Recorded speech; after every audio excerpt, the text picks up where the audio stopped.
Chapter 856. After the first day of the new year, according to tradition, the next step was to visit relatives and friends. Throughout the year, relatives and friends would visit each other. The Li family had many relatives and friends in the capital. Previously, with the old mistress, Li Yi had also visited a few of them. This year, he was a lot more free.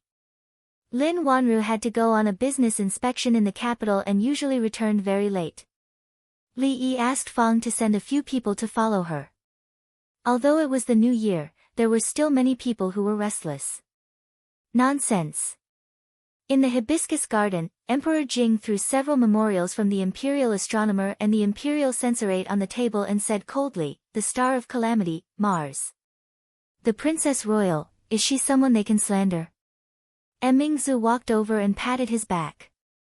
She said softly, "Father, don't be angry. Your health is more important. As for those, they are nothing more than rumors. It doesn't matter. I know you don't care, but 3 people make a tiger. If we let it develop, I don't know what will happen in the end." Emperor Jing frowned and said, "When the heavenly hounds swallowed the sun, they said that I was immoral and should issue an edict. When the heavenly hound ate the moon, they said that I was too strict with the law and should restructure the law and investigate the injustice. Now, when Mars guarded his heart, they said that it was not enough for me to die, they even implicated you." On the other side, Li Yi sat on the lawn and took a bite of cucumber. The solar and lunar eclipses were all pushed to the heavenly hound. What sin did the heavenly hound commit? Li Xian squatted beside him. He had held the half a cucumber in his hand for a quarter of an hour, but he did not take another bite. He was thinking. At first, he was thinking about a problem. Now, he was thinking about life.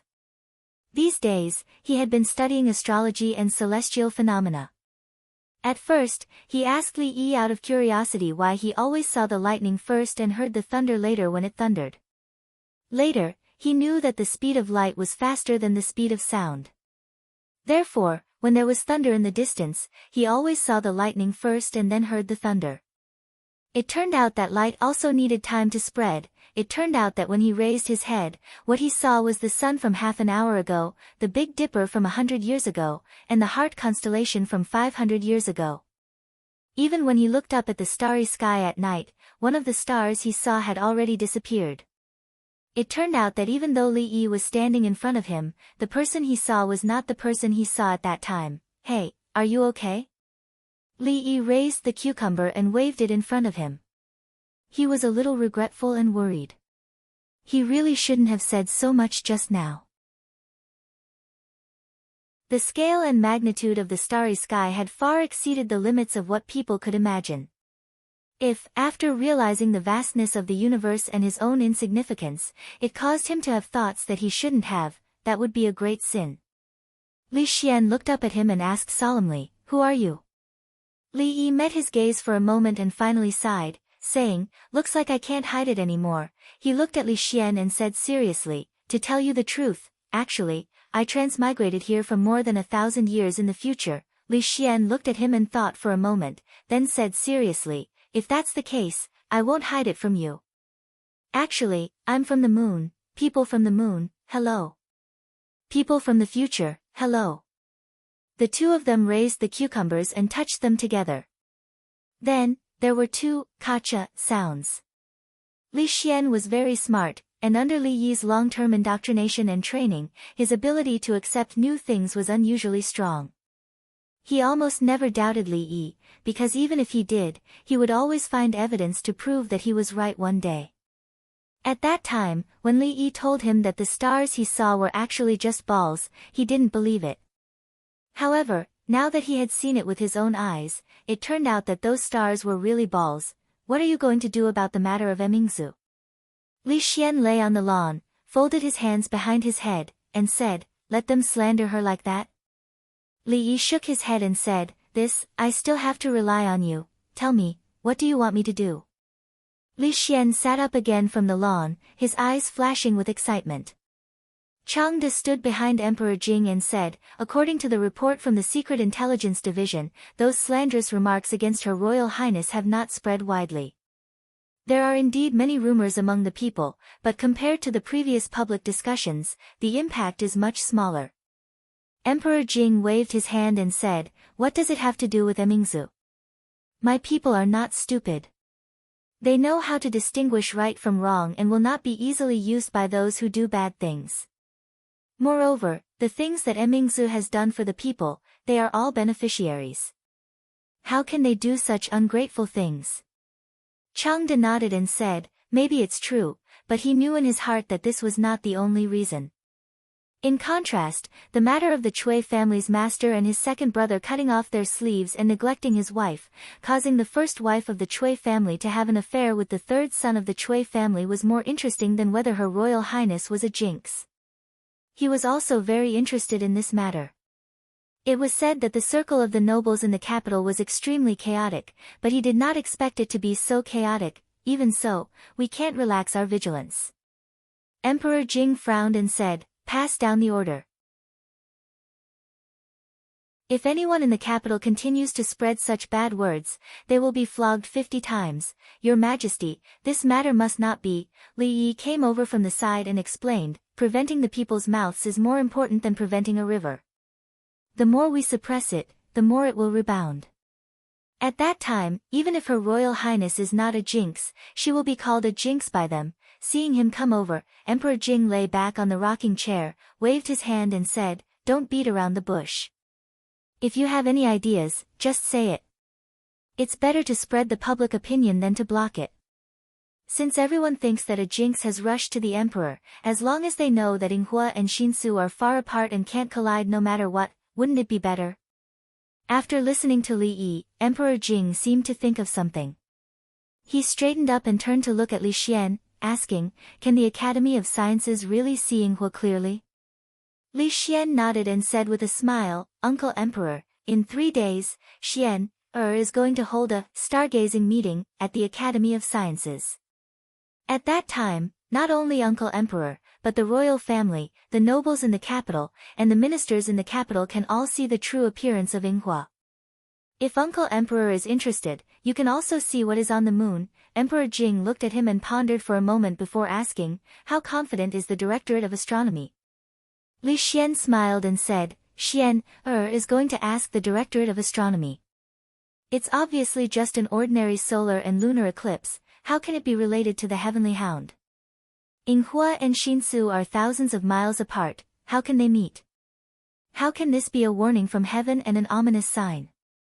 Emperor Jing was puzzled. Solar and lunar eclipse? Li Xian nodded and said, "Its Heavenly Hound swallows the sun, and Heavenly Hound eats the moon. 3 days later, Xian will tell Uncle Emperor how the solar and lunar eclipses are formed. This is just a normal astronomical phenomenon, not an ominous sign, and Uncle Emperor can't be blamed." Emperor Jing waved his hand and said, "There's no need to stay at the Academy of Sciences. 3 days later, I will hold a banquet in Hibiscus Garden with the ministers. Your stargazing meeting will be held there."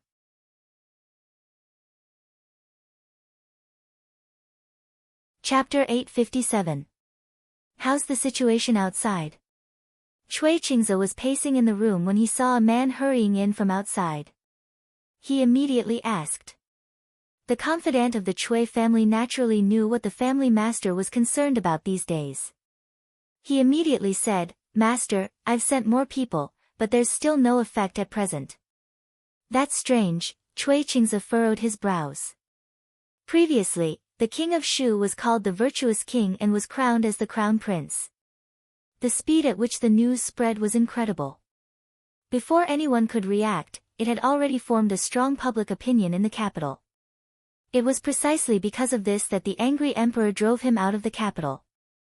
Neither the Cui family nor the imperial concubine had time to think of a way to save him, but this time, it was the same method, and he even sent so many people to add fuel to the fire and spread the news everywhere. Why didn't it work? While Cui Qingze was puzzled, the confidant of the Cui family was also secretly watching him. There weren't many people talking about the eldest princess, but there were many people talking about the Cui family. The fact that the clan master and the second master were gay was pure nonsense. It was just a rumor spread by those people outside. As a member of the Chui clan, they knew the character of the clan master and the second master.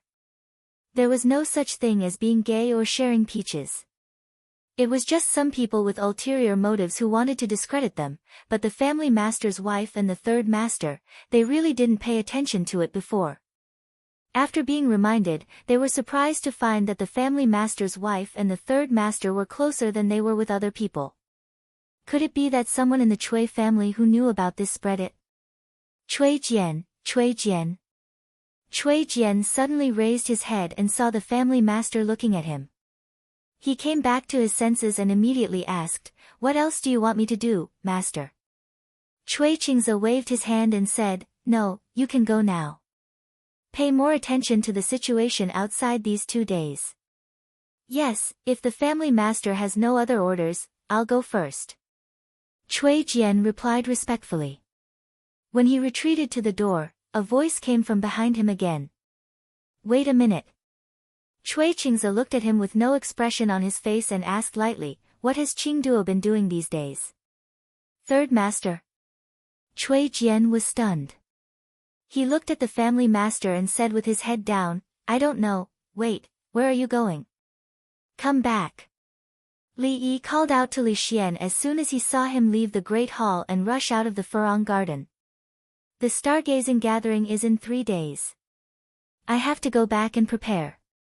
Surprised, Li Xian said, "Didn't you say that I should take it seriously? When the time comes, I still have to deal with those fellows from the Imperial Astronomer. How can I not prepare in advance?" Li Yi looked at him and asked, "Have you thought about what to say?" Li Xian said excitedly, "Of course I have." The question of why he first saw lightning and then heard thunder was enough to give him a headache. What a magical starry sky.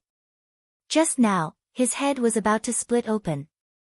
Such an interesting matter, of course, it was better for everyone to have a headache together.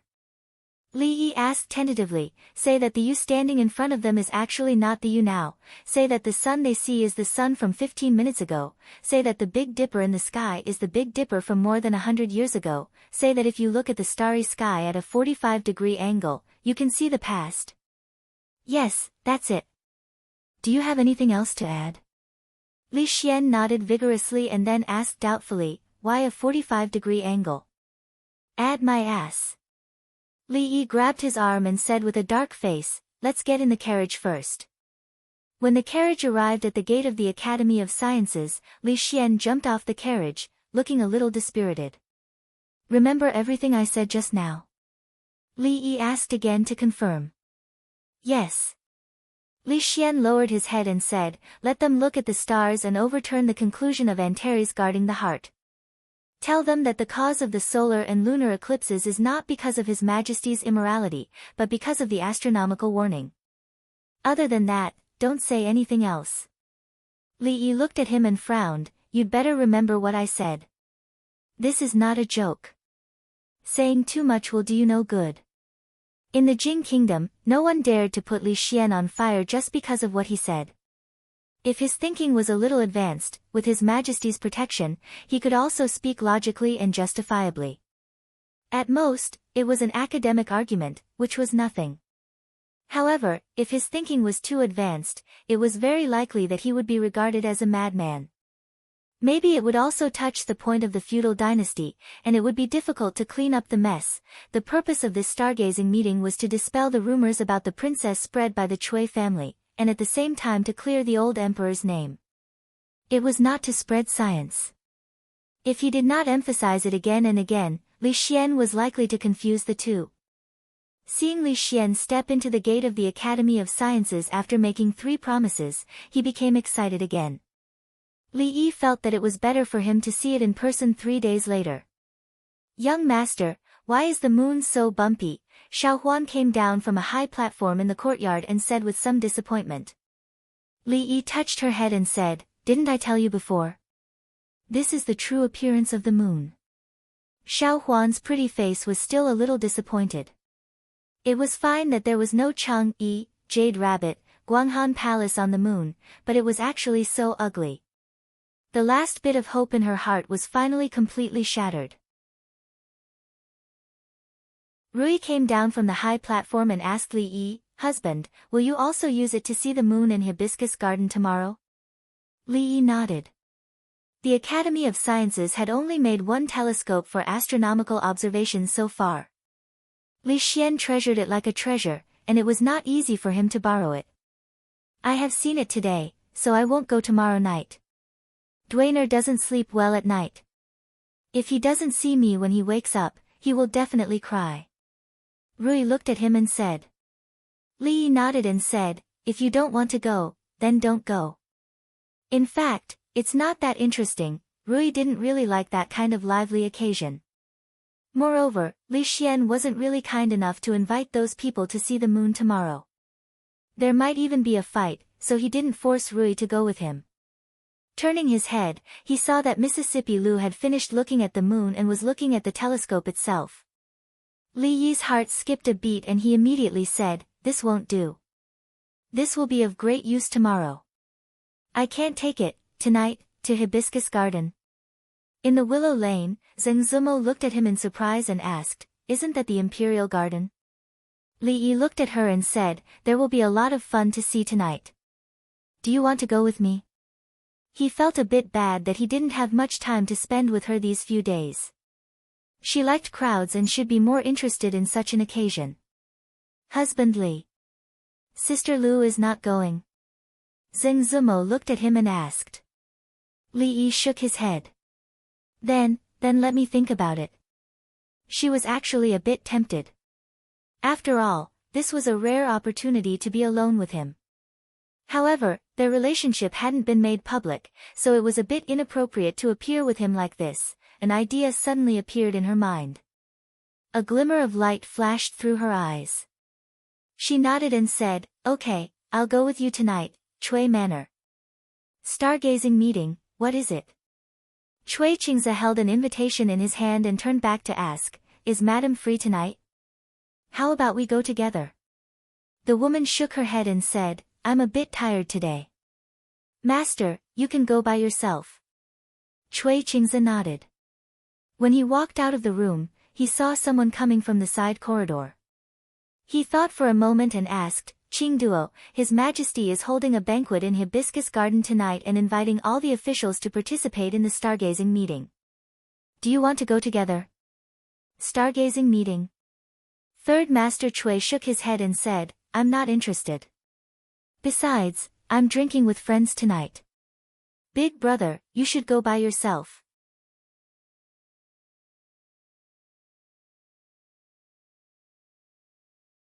Chapter 858. You are. At the entrance of a small courtyard in Willow Alley, Li Yi was stunned as he looked at the handsome man who walked out of the courtyard. Although the handsome man looked a little feminine, he didn't lose his heroic spirit. However, this wasn't the problem.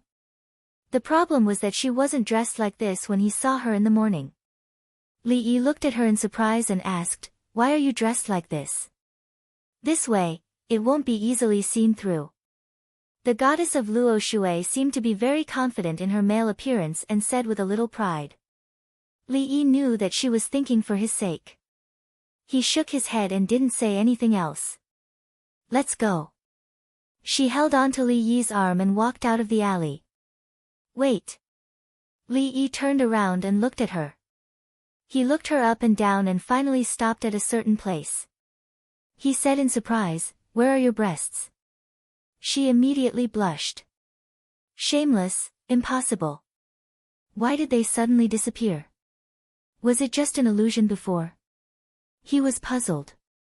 His arm was gently pinched, and then he heard her extremely shy voice. "Entangled, entangled." On the street outside the alley, the sloppy old man looked at Feng and asked in surprise, "That thing can see the moon?" "Of course." Feng looked at him and said with some regret, "I wanted to call you yesterday and let you broaden your horizons. Unfortunately, I couldn't find you." Seeing a figure walking out of the alley, he immediately jumped off the carriage. He saw the son-in-law and a handsome man walking out hand in hand. He stood there in a daze. The next moment, he turned his head and sat next to the sloppy old man again. He said, "The moon is really big and round today. However, the son-in-law said that Chang-yi isn't on the moon. It's a pity. When I was young, I wanted to marry her. When I grew up, the carriage stopped at the entrance of Furong Garden. When he got off the carriage, the handsome man's face was still a little red. He followed 2 steps behind Li Yi and didn't want to get closer. Li Yi took 2 steps back and said, "Just be normal. Don't worry, no one will think too much." Fang was not interested in watching the show, and the sloppy old man was the same. After sending them in, the 2 of them left together. When he entered, he casually arranged an identity for drunken Mo in the School of Mathematics, and the guard at the door did not ask much. Today's stargazing meeting was different from the usual banquets. There were dignitaries, officials, and local officials. There were also many members of the royal family. There were also reserved seats for the colleges and the women's college. After they walked in, they were led to the designated seats. Since the academy's seats were closer to the front, he had already informed Li Xian in advance. Drunk Ink's seat was right next to him, and behind the 2 of them were a few teachers from the academy. Lord Li, after greeting the gentlemen, the 2 of them sat down. There was still some time before the banquet started. Li Yi moved closer to her and whispered. He raised his head inadvertently and found a line of sight looking at him from the opposite side. The new capital governor, Zheng Shichen, stared at the opposite side with his eyes wide open. He subconsciously wanted to stand up, but when he was halfway up, he remembered something and sat back down. A person next to him asked in confusion, "Lord Zheng, what's wrong?" Zheng Shichen shook his head and said, "It's nothing. I'm old. After sitting for a long time, my waist is a little sore. I stand up and move around, and it's much better." The man smiled and said, "Lord Zheng is in the prime of his life and is the mainstay of our court." "What are you talking about?" Of course, Li Yi also saw Zheng Shichen. He raised his wine glass and gestured. After Zheng Zumo raised her head and looked at the opposite side, she instantly blushed. "His Majesty has arrived." A eunuch's shrill voice was heard. Everyone in the hall stood up and bowed. The old emperor looked good today. He was accompanied by the empress, and behind him were members of the royal family. Li Yi saw Li Xian and Prince Ning, who he hadn't seen for a long time. The arrogant Lolita was also inside, holding Yong Ning's little hand.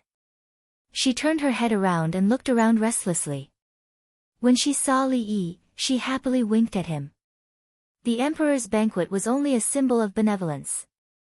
It was clearly impossible to eat one's fill and eat well at the small table in front of him. On both sides of the hall were officials, and in the middle, there were palace maids dancing. In terms of etiquette and music, the royal family was the most interesting.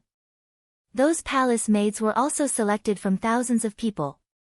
They were slim and beautiful, and even they were of the same height. Naturally, there was nothing to say about their appearance. Looking at their dance movements, there was a kind of classical beauty everywhere. It was an extremely wonderful visual enjoyment, but after looking at it for a long time, it was a little painful. "Where are you looking at?" "I'm looking at Lord Zheng. He's been looking at us." Li Yi rubbed the place where she had just pinched him and felt wronged. "Nonsense." She glanced at Li Yi and then put her hand back on him. But this time, she didn't pinch him. Instead, she gently stroked him and asked in a low voice, "Does it hurt?" "It doesn't hurt." Li Yi shook his head and said, "But what I said just now is true. Lord Zheng is really looking at us. If you don't believe me, look." Zheng Zumo looked up and met a certain gaze. She immediately retracted her hand with a red face and lowered her head, no longer speaking. The highlight of the day was naturally not this meal, but Li Xian's stargazing. Not long after, a eunuch stood up and announced that the Academy of Sciences would share the burden of the emperor. They had developed a divine object that could see the stars in the sky and correct the calendar. It could also replace the horse scouts and observe the enemy from the front.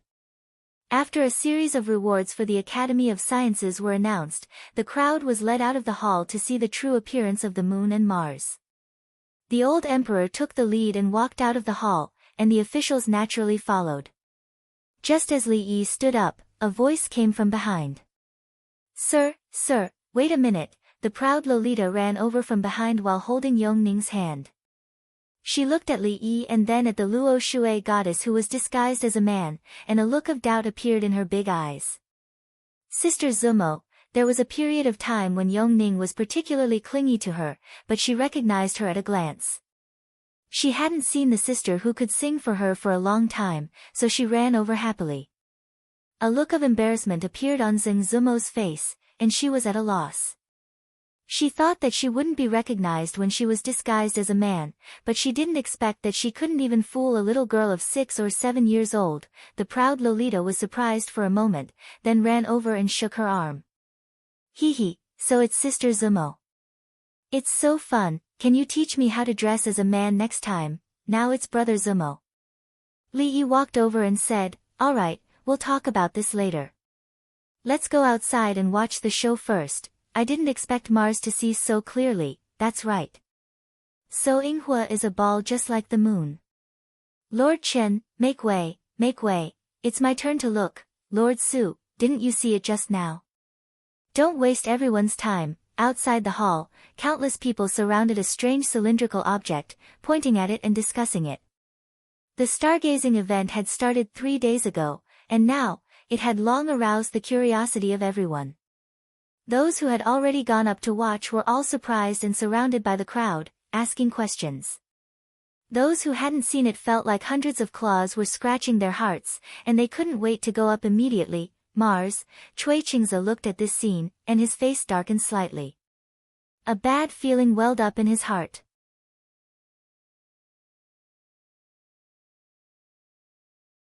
Chapter 859. It's too small, I can't see it clearly. Lord Wei's eyes are failing him, of course he can't see it clearly. Let me see, Mars' position is indeed a ball, but where is the heart? Didn't they say that the star of misfortune rushed to the heart? I can't see it, stop looking, we've been looking for a long time, but we still can't find the heart. To the courtiers, the thing in front of them was really a strange thing. It could see things from afar so clearly, and Mars was hanging in the sky. Who would have thought that the flashing light in the sky that they usually saw at night was actually a ball? Seeing is believing. This was a concept that had existed since ancient times. Most of the people present firmly believed that the eyes could not deceive people. Moreover, a few old generals in the military had just said that the Academy of Sciences had already given the military one of these things. They called it the Eye of the Heavens, and it could even see the head of the enemy from a few miles away. Ambushes and traps were all useless under the Eye of the Heavens. The courtiers trusted the school of mathematics the most. Those who came out of it were all powerful people, and they were talents that the court fought over. As for the Academy of Sciences, they thought that it was something that the crown prince would play with for a few days on a whim, and then abandon. However, no one expected that the thing that the Academy of Sciences came up with would cause a stir in the courts several times. There was no need to mention the kite that could send people to the sky, the water wheel that could easily pump water from a low place to a high place, and the farming tools that could greatly simplify the plowing process. All of these things had invisibly changed their knowledge, and even changed the lives of many people. Nowadays, for the farmers, cattle were no longer that important. As long as there was a strong laborer in the family, coupled with the new farming tools, they could completely play the role of the cattle.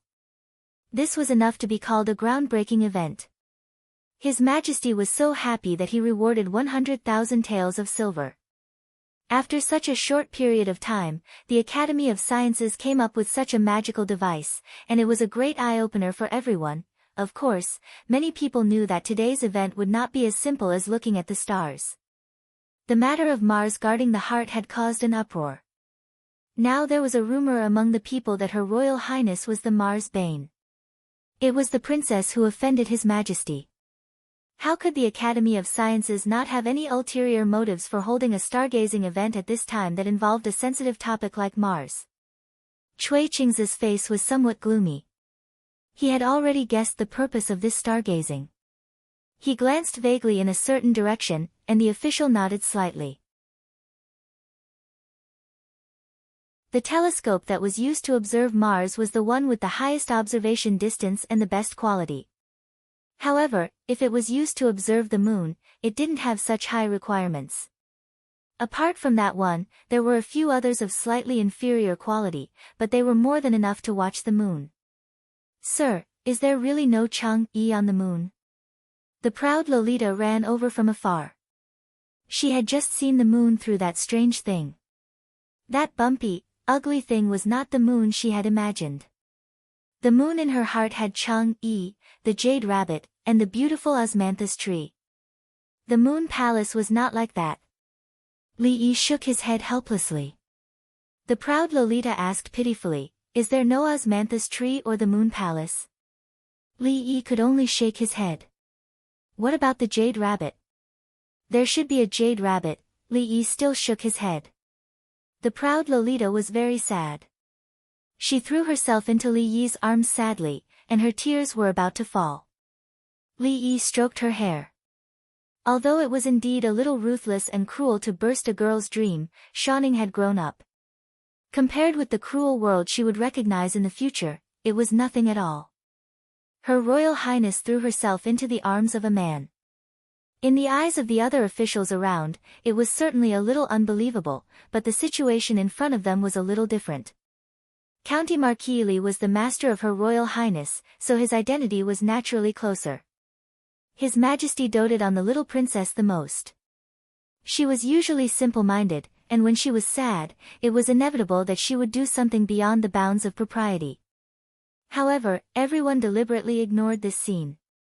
With His Majesty's love for her, even the censors did not dare to step forward to criticize her. The proud Lolita wiped the non-existent tears, secretly glanced at the master, and then secretly glanced at Brother Drunkard, next to him, and generously held the master's hand. He was sad just now, and sad people could have a little preferential treatment. In the field, Li Xian had already taken out a model of the sun and the moon and was fiddling with it. As for Earth, which was the land they were on, Li Yi did not allow him to tell the people present that the land they were stepping on was actually a ball. It was just that a board with the surname Fang was used to replace it. This was to avoid some unnecessary trouble. We know that the sun and the moon are both in the sky. After the sun sets, the moon rises, but this is not absolute. In fact, we often see the situation of the sun and the moon in the same sky, but because the sun is too strong, we can't notice it. There were 3 people from the Academy of Sciences holding the model of the sun, the moon, and the earth respectively. Li Xian stood at the side and waved his hand.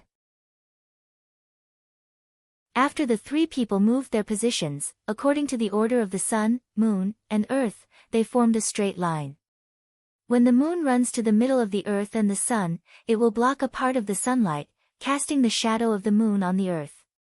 People who are shrouded by the shadow of the moon can't see the sun that is blocked. This is what we call heavenly dog swallowing the sun. This principle was very easy to understand. In addition, there were 3 people there holding the model to demonstrate, and the 4th person lit a candle to simulate the sunlight. Indeed, a black shadow appeared on the earth. Someone stood on the earth and took a look, and immediately came to a realization, so that's how it is.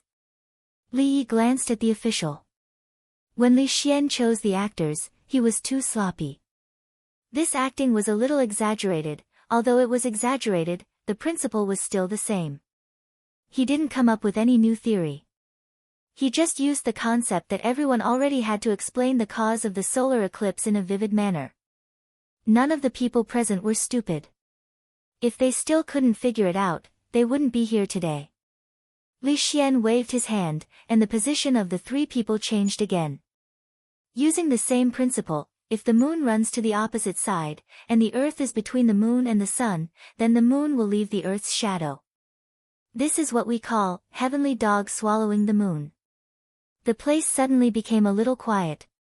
After listening to the Crown Prince's explanation, they were surprised to find that the principle was actually so simple. At the beginning, the Crown Prince had already used a very simple example to tell them that the moon itself couldn't shine. Otherwise, there wouldn't be a full moon and a half moon. Although this was contrary to their previous beliefs, the Crown Prince's reasoning was reasonable. They just needed to think about it for a while to understand it. After that, everything else was natural. Heavenly dog swallowing the sun, heavenly dog swallowing the moon, heavenly dog. Even if they hadn't heard the Crown Prince's explanation, they still didn't believe it. If the sun and moon had already been swallowed by the heavenly dog, could it still spit them out? Wouldn't the heavenly dog find it disgusting to stutter so many times? A bunch of nonsense, this is simply a bunch of nonsense. Just as everyone lowered their heads in contemplation and the place became quiet, a voice suddenly rang out from the crowd. An old man walked out from the crowd and said loudly, "The Book of History says that only when she is at peace, Judah is subverted, Shin is confused by wine, Bien Guan is separated, Tianji is disturbed, Xia abandons Ju Si, it is the new moon of the autumn season." The old man looked at Li Xian and said indignantly, "Every heavenly dog swallowing the sun means that the son of heaven doesn't cultivate virtue, and the heavens are warning, this is." Li Xian looked at him and asked. The old man said righteously, "I am the imperial astronomer. The Book of History says." Li Xian looked at the imperial astronomer, took out 2 pieces of silver, one big and one small, and held them in his fist. He looked at the old man and asked, "Then did the Book of History say that if I let go, which of the 2 pieces of silver in my hand will fall first?" Note, the imperial astronomer's superior is called the imperial astronomer.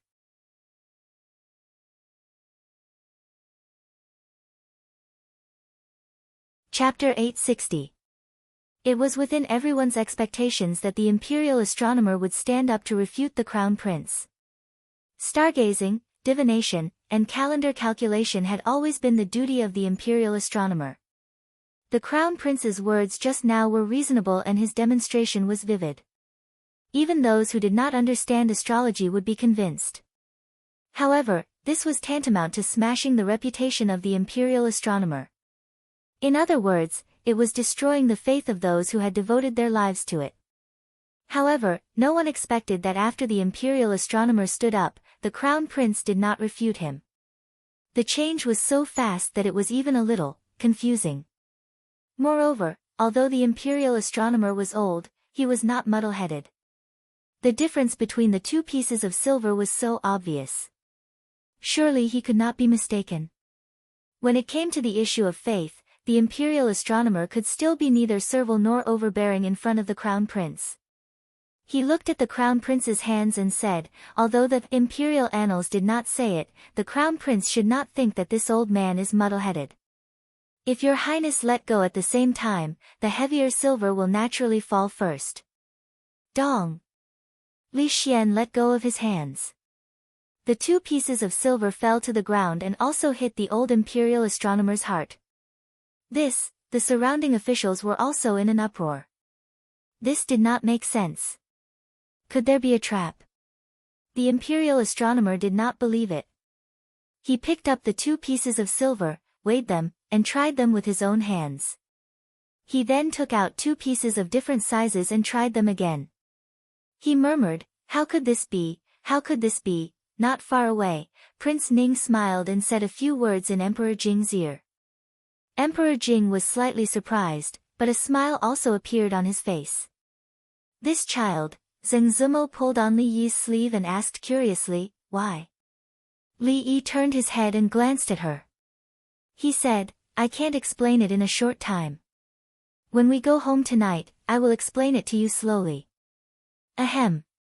Not far behind the 2, the capital governor, Lord Zheng, coughed heavily. An official next to him asked doubtfully, "Lord Zheng, are you not feeling well?" Zheng Shichen waved his hand. "I caught a cold yesterday." It's fine, it's fine." On the other hand, the imperial astronomer stood rooted to the spot in a daze, forgetting even to pick up the silver tails that had fallen to the ground. When he heard the discussions around him, he finally came back to his senses. Suppressing the shock and confusion in his heart, he immediately said, "These 2 matters cannot be lumped together." This old man was talking about the solar eclipse and the lunar eclipse. What you just said is simply a bunch of nonsense, a bunch of nonsense. Li Xian cupped his hands politely and said, since the imperial astronomer thinks what I just said is nonsense, why don't you point out where I'm wrong? I, Li Xian, am all ears. The officials nodded in agreement at the crown prince's attitude. This was the bearing and demeanor that a member of the royal family should have. Even when he was being criticized, he was still able to maintain such a state of mind. It was truly rare. If even the esteemed crown prince was like this, then the imperial astronomer's attitude immediately put him at a disadvantage. You're wrong, the imperial astronomer opened his mouth, but only managed to utter these few words.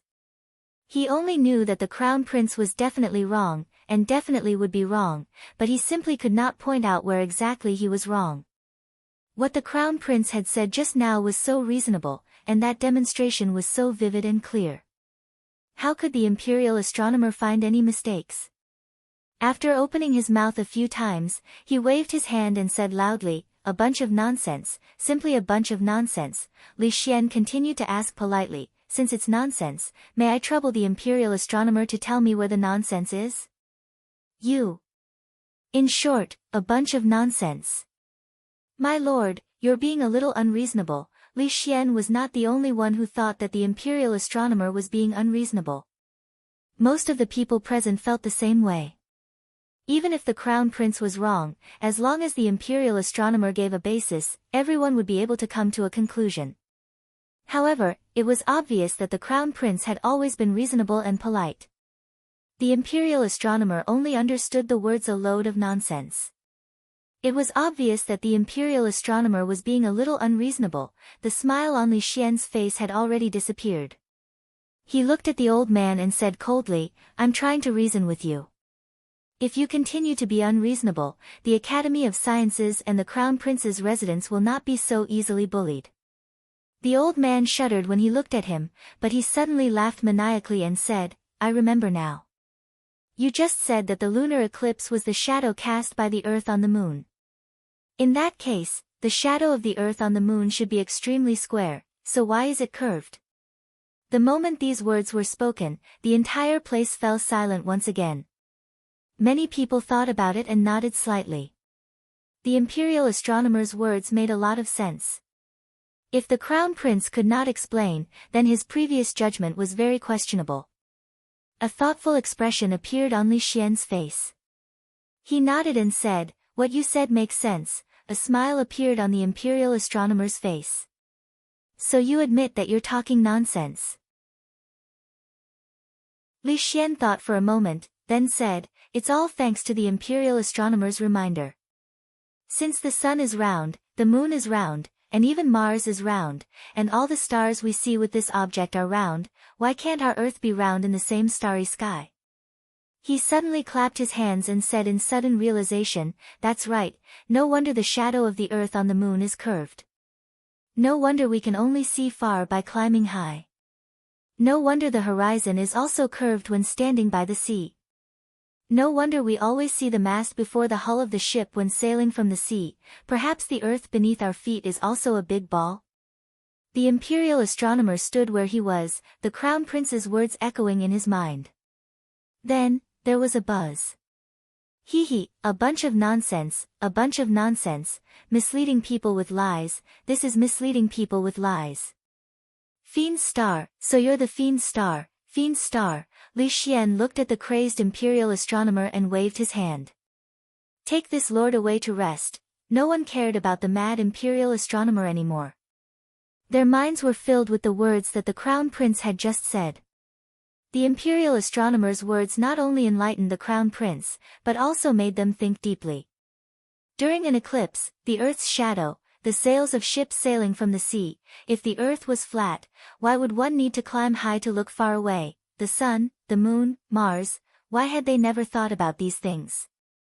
The crown prince was really quick-witted. Among the crowd, Cui Qing's expression could no longer be described as gloomy. Meanwhile, Li Xian clapped his hands and continued his explanation. Now that we're done with the solar and lunar eclipses, let's talk about Mars guarding the heart. Just now, everyone saw that there's nothing around Mars. There's not much difference between using Mars to look at Xi and Su and using our eyes to look at Xi and Su. This is because Xi and Su is too far away from us. It's like two objects that are separated from each other. When we look at it from afar, we'll think that they're very close to each other. Xi and Su is so far away from us that what we see is 500. Cough. Li Xian turned around and looked at Li Yi with disappointment. Then, he turned back and said, in short, Mars and Xi and Su will never meet each other. Therefore, the saying that Mars guards the heart while the jinx rushes to Xi and Su is nonsense. Anyone who uses this to slander the royal family has ulterior motives, he sighed and said, compared to the vast starry sky, we're so tiny. Who knows that when we look up at the starry sky, what we see is just the passing of the starry sky, cough. Cough. Li Yi covered his mouth and coughed twice. Beside him, the Luo Shui goddess asked with concern, what's wrong? Are you not feeling well? Should we go back earlier? The proud Lolita also looked nervous. Ah, sir isn't feeling well. I'll ask my father to summon the imperial physician. Li Yi grabbed her hand tightly and didn't let her run away. He shook his head and said, I'm fine. It's just that my throat was a little itchy. I'm fine now. A hint of pain appeared on the proud Lolita's face. She looked up at Li Yi pitifully and whispered, Sir, you're hurting me. Ah, I'm sorry. Li Yi hurriedly let go of her hand. On the other side, Li Xian had already finished his scientific activity. He pointed to the telescope at the side and said with a smile, today's stargazing will end here. If anyone still wants to see the full picture of Mars, please go ahead. As soon as he finished speaking, the crowd surged towards a certain direction.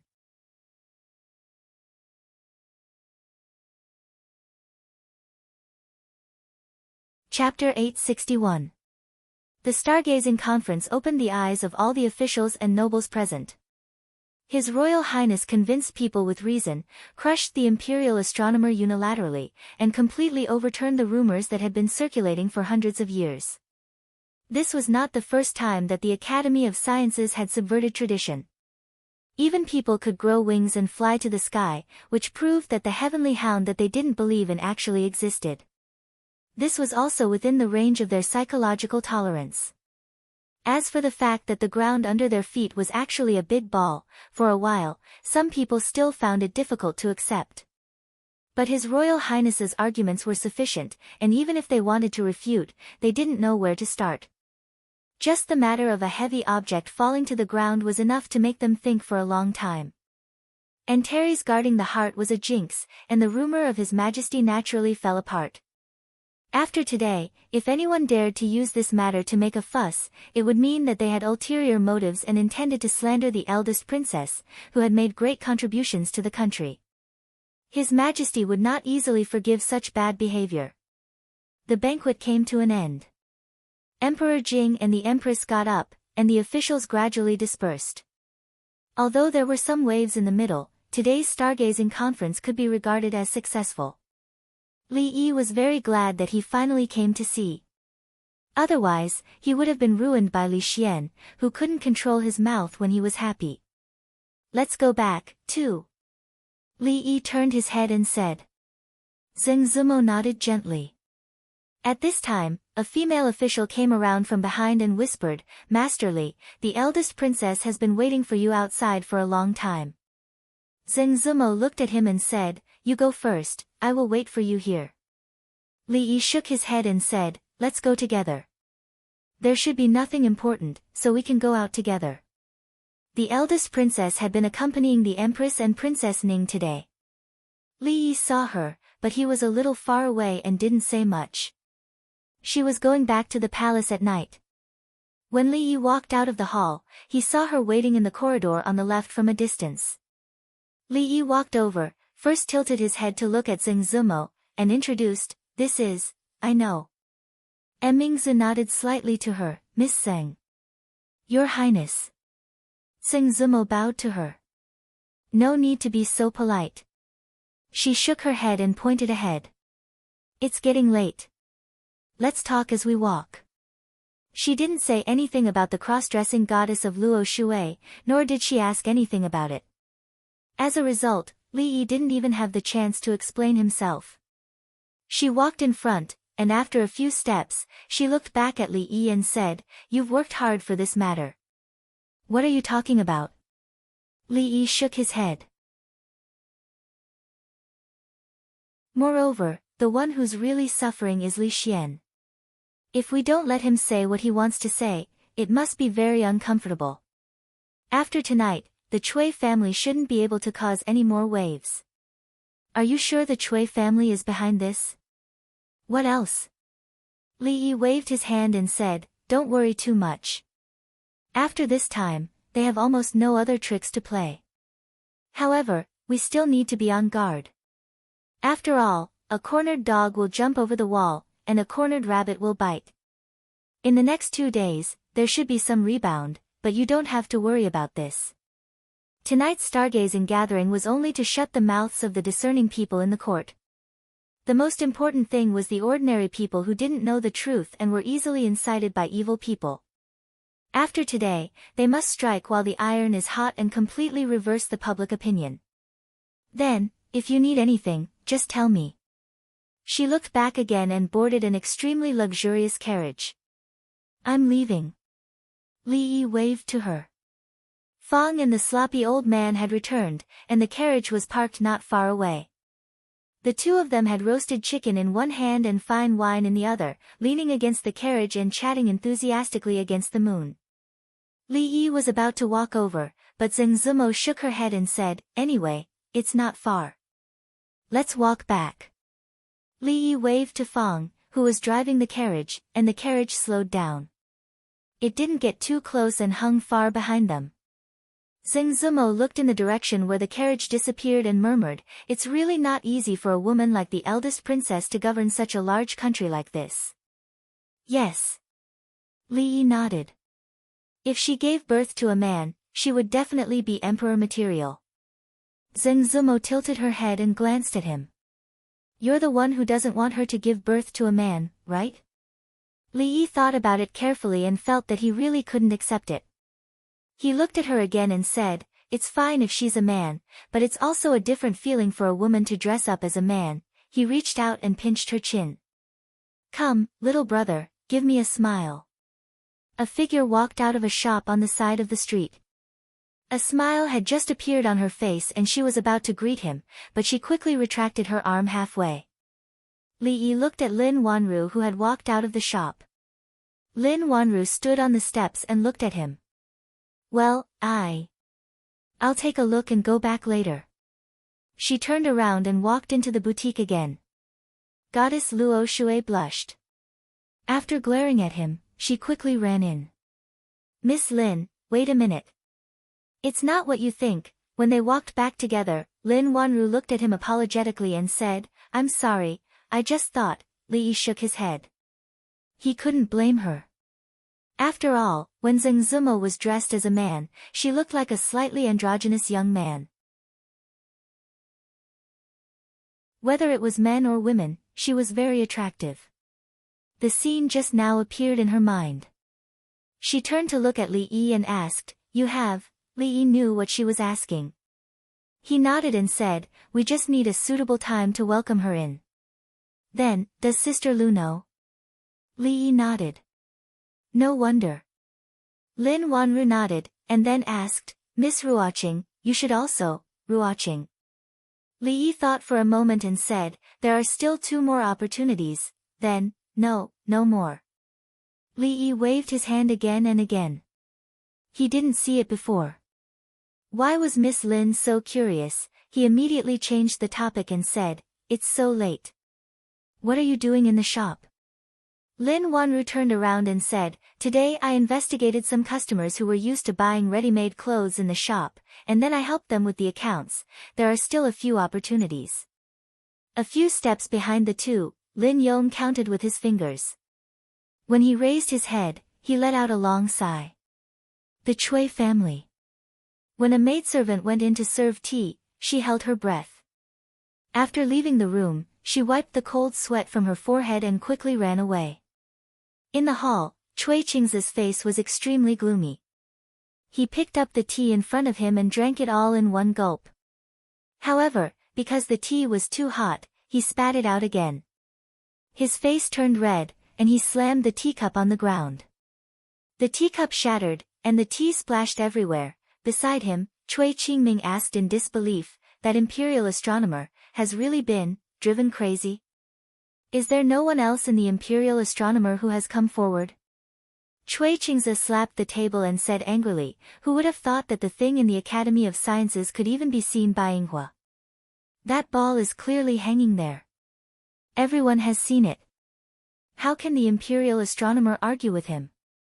Cui Qingming looked dispirited. "But our arrangements these days, those old foxes in the court can't be counted on."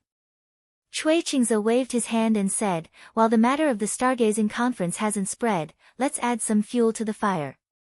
After doing so much, there has to be some splash." Cui Qingming nodded and said, "I'll arrange it right now." After Cui Qingzi sat down, he asked again, "Where's Qing Duo? Why didn't I see him last night?" Cui Qingming said, "Qing Duo went out to drink with his friends. The Chu family still needs to be maintained. He has a good relationship with the second son of the Chu family. In the evening, he met a few friends, and it seems that he went to the Drunken Moon restaurant." Cui Qingzi nodded, and his face looked a little better. "Qing Duo is quite sensible to think of this. All right, you can go back to your work." After Cui Qingming left, Cui Qingzi walked out of the room and asked, "What is Madam doing at night?" A maid at the door immediately replied, "Madam said that she was not feeling well, so she went back to her room early to rest." Cui Qingzi nodded again, and his heart immediately felt much better. At the same time, in a room somewhere in the Cui residence, a charming woman sat on the bed, looking sullen. "Didn't he just drink with someone the day before yesterday? Why did he go again? It's a rare opportunity, and he wasted it."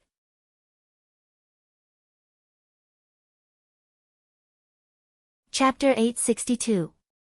After New Year's Eve, the bustling scene in the capital city did not diminish, but increased. Before New Year's Eve, the ordinary people in the capital city were busy celebrating the new year. The officials who came from other places did not dare to slack off in the slightest for the first day of the imperial court. After New Year's Eve, they would visit their relatives and friends for a few more days. At the very least, he would leave after the Lantern Festival and tour the capital from top to bottom once. It was no wonder that the foreigners had not seen the world. Today's capital city was changing day by day. It was very different from what they remembered in the past. There were many interesting places, but they could not see enough. In these few days, the big and small shops in the capital city, as well as the peddlers and merchants, made a lot of money. The ready-made clothes and underwear shops were often sold out as soon as the goods were put on display. The brothels were overcrowded every day. If it was only the capital city, the demand for goods would not be so great. Among them, there were many businessmen from other places and even foreign countries. They would transport the goods they bought from the capital city back and resell them to make a profit. This also made Li Yi increasingly feel that he should not stay in the capital city. As long as there was a brothel, the family's shops would flourish everywhere. He would not give the black-hearted middlemen a chance to make a profit. Li Yi sat on the bed and carried the little guy who was about to fall back. After 2 months, the little guy became active. He crawled around on the bed and wanted to grab anything he saw. When he cried, his voice became louder. Rui and he were tortured at night. Rui had just coaxed him to sleep in the morning and was forced to the room by Li Yi to rest. After a while, the little guy woke up again. He was full of energy and seemed to be full of energy. Li Yi just sat on the bed and thought about something. The little guy did not know when he fell asleep again. He asked Xiao Huan to come over and look after him. Other than Rui, only Xiao Huan hugged him and he would not cry no matter how long it took. When he walked out of the door, he happened to see the sloppy old man limping in from the outside. Although Su was older, he was still a guru. The number of people in the world who could hurt him could be counted on one hand. It was even more impossible for him to sprain his ankle while walking. It was because he had made some progress in martial arts recently. It seemed that he had made a small breakthrough in his realm, so he excitedly challenged his second granduncle. After he came out of the courtyard, he became like this. Li Yi looked at him and said, "Su should rest at home today. I'll ask Fang to go out with me." The old man was already in such a state, yet he still wanted to trouble him to accompany him. It would be suspicious if he was abusing the old man. It doesn't matter. The sloppy old man shook his head and said, "The path of martial arts has always been bumpy. This small injury is nothing." Li Yi leaped up and landed steadily on the carriage. The sloppy old man glanced at him and said with some surprise, "You've made some progress recently." Li Yi lifted the curtain, turned around and said with a smile, "I ate well, slept well, and was in a good mood. I accidentally entered a little, there was never a lack of topics in the capital city." As the people under the feet of the emperor, the people of the capital city had pride and confidence that people in other places did not have. They cared about the state affairs, the gossip of the officials and nobles in the capital city, whether the soldiers on the front line had enough to eat, and they were also curious about how the third master of the Cui family was better than the first master of the Cui family, especially for some people who had a strong sense of national pride. Although they were just ordinary people, they cared about the country no less than the officials in the court. However, it was also because they were only ordinary people who could not participate in the state affairs that some news could not be obtained. Therefore, the brothel became the favorite place for these people. In the past 2 days, the contents of the stargazing meeting that had been widely spread were what people were most interested in. On the stage, an old storyteller was describing with great emotion how His Highness had wittily dealt with the imperial astronomer that night, and how the wronged imperial astronomer had pestered him endlessly. Below the stage, many people were intoxicated by the story, and there were also people who lowered their heads and discussed in whispers. A young man said in surprise, "What?" 2 pieces of silver with a huge difference in weight fell from the same height and fell to the ground at the same time. Shouldn't the heavier one fall first? This is too unimaginable. A young man beside him smiled and said, "If this brother doesn't believe it, you can take out 2 pieces of silver and try it. You will immediately know whether what he said is true or false." "Brother, what you said is reasonable." The young man nodded and took out an ingot of silver and a silver fragment from his waist. He stood up, raised them to the same height, and let go at the same time. The 2 pieces of silver fell too fast, and he could not see which one fell first. But this was far from what he had imagined, that the silver ingot should fall earlier than the silver fragment. An expression of disbelief appeared on his face. "It's actually true." The young man beside him picked up the 2 pieces of silver on the ground and put them in his bosom. He said, "Although it's a little unimaginable, seeing is believing. We have always been wrong."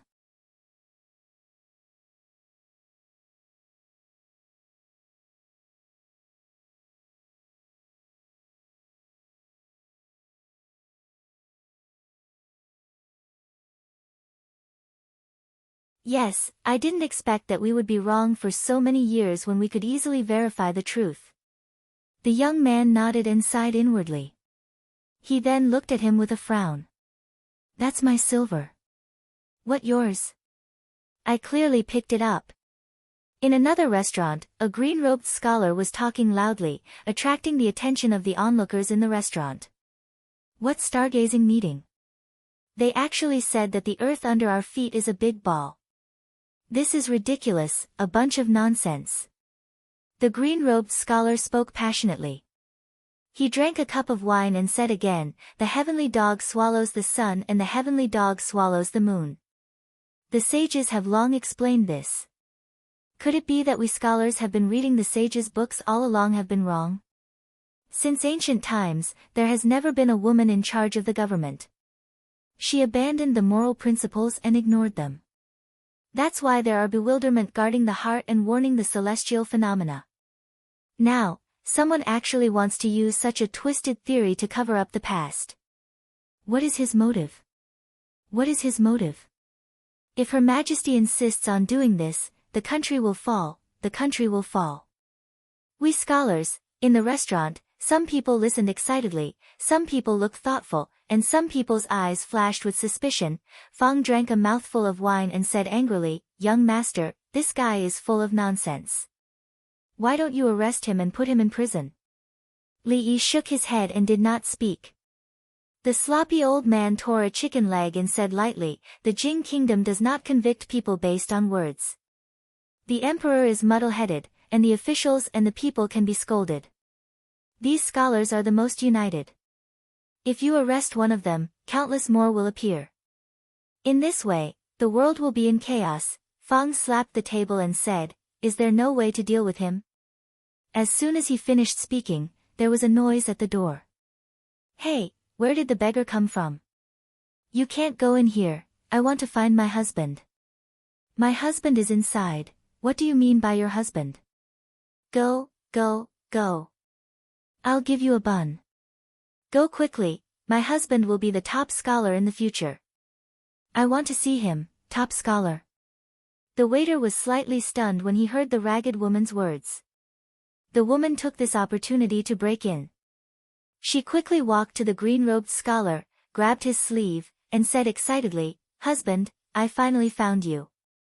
She pulled out a 5 or 6-year-old girl behind her and quickly said, "Young man, hurry up and greet daddy."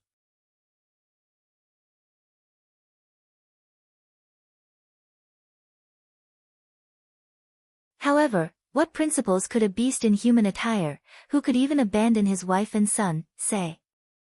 One of them shook his head and said, "Her Royal Highness has never paid attention to such slander. Her Royal Highness only cares about the people of our Jing country. These days, how many new laws have been implemented, how many people can afford to eat, and how many people can afford to study? They don't even think about how much their wives and children have received from Her Royal Highness. These people are cruel and unscrupulous, unscrupulous and unscrupulous." Another person said indignantly, "If this is a jinx, then I hope that there will be more jinxes like this in our Jing nation." In the restaurant, many people revealed ashamed expressions. Just now, when they heard that heartless and unscrupulous person speak so eloquently, they almost believed him. Among them, how many of them had benefited from Her Highness? Not only did they not repay her kindness, but they even helped some people with ulterior motives to slander her. This was ungrateful. Bah. Fang spat out a chicken bone and scolded, "Scum." Then, a puzzled expression appeared on his face and he asked, "Son-in-law, do you feel that the woman just now is a little familiar?" "Not very familiar." Li Yi nodded, stood up and said, "Let's go and have a look at other places." At the entrance of a tea house, the waiter stopped Li Yi and the other 2 people and said with a smile, "Sir, this place is booked by someone today." Casually catching an ingot of silver that Fang threw over, the waiter immediately smiled brightly and said, "Sir, please come in." There were many figures in the tea house.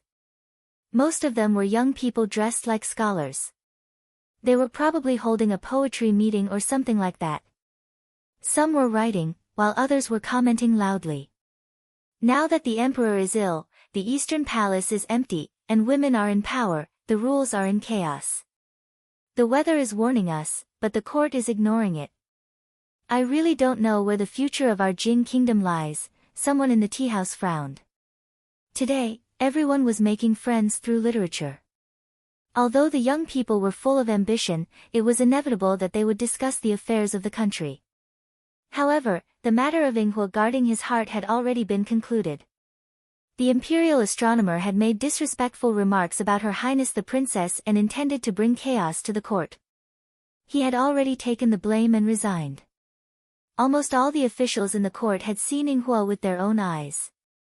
What was the intention of this scholar with the surname Wang to make such remarks at this time? The people of my generation who study, the scholar with the surname Wang had only just started his sentence when he was interrupted by a voice. A plump woman with heavy makeup barged in from outside. Behind her were a few sturdy men. She scolded, "Bullsh *T scholars."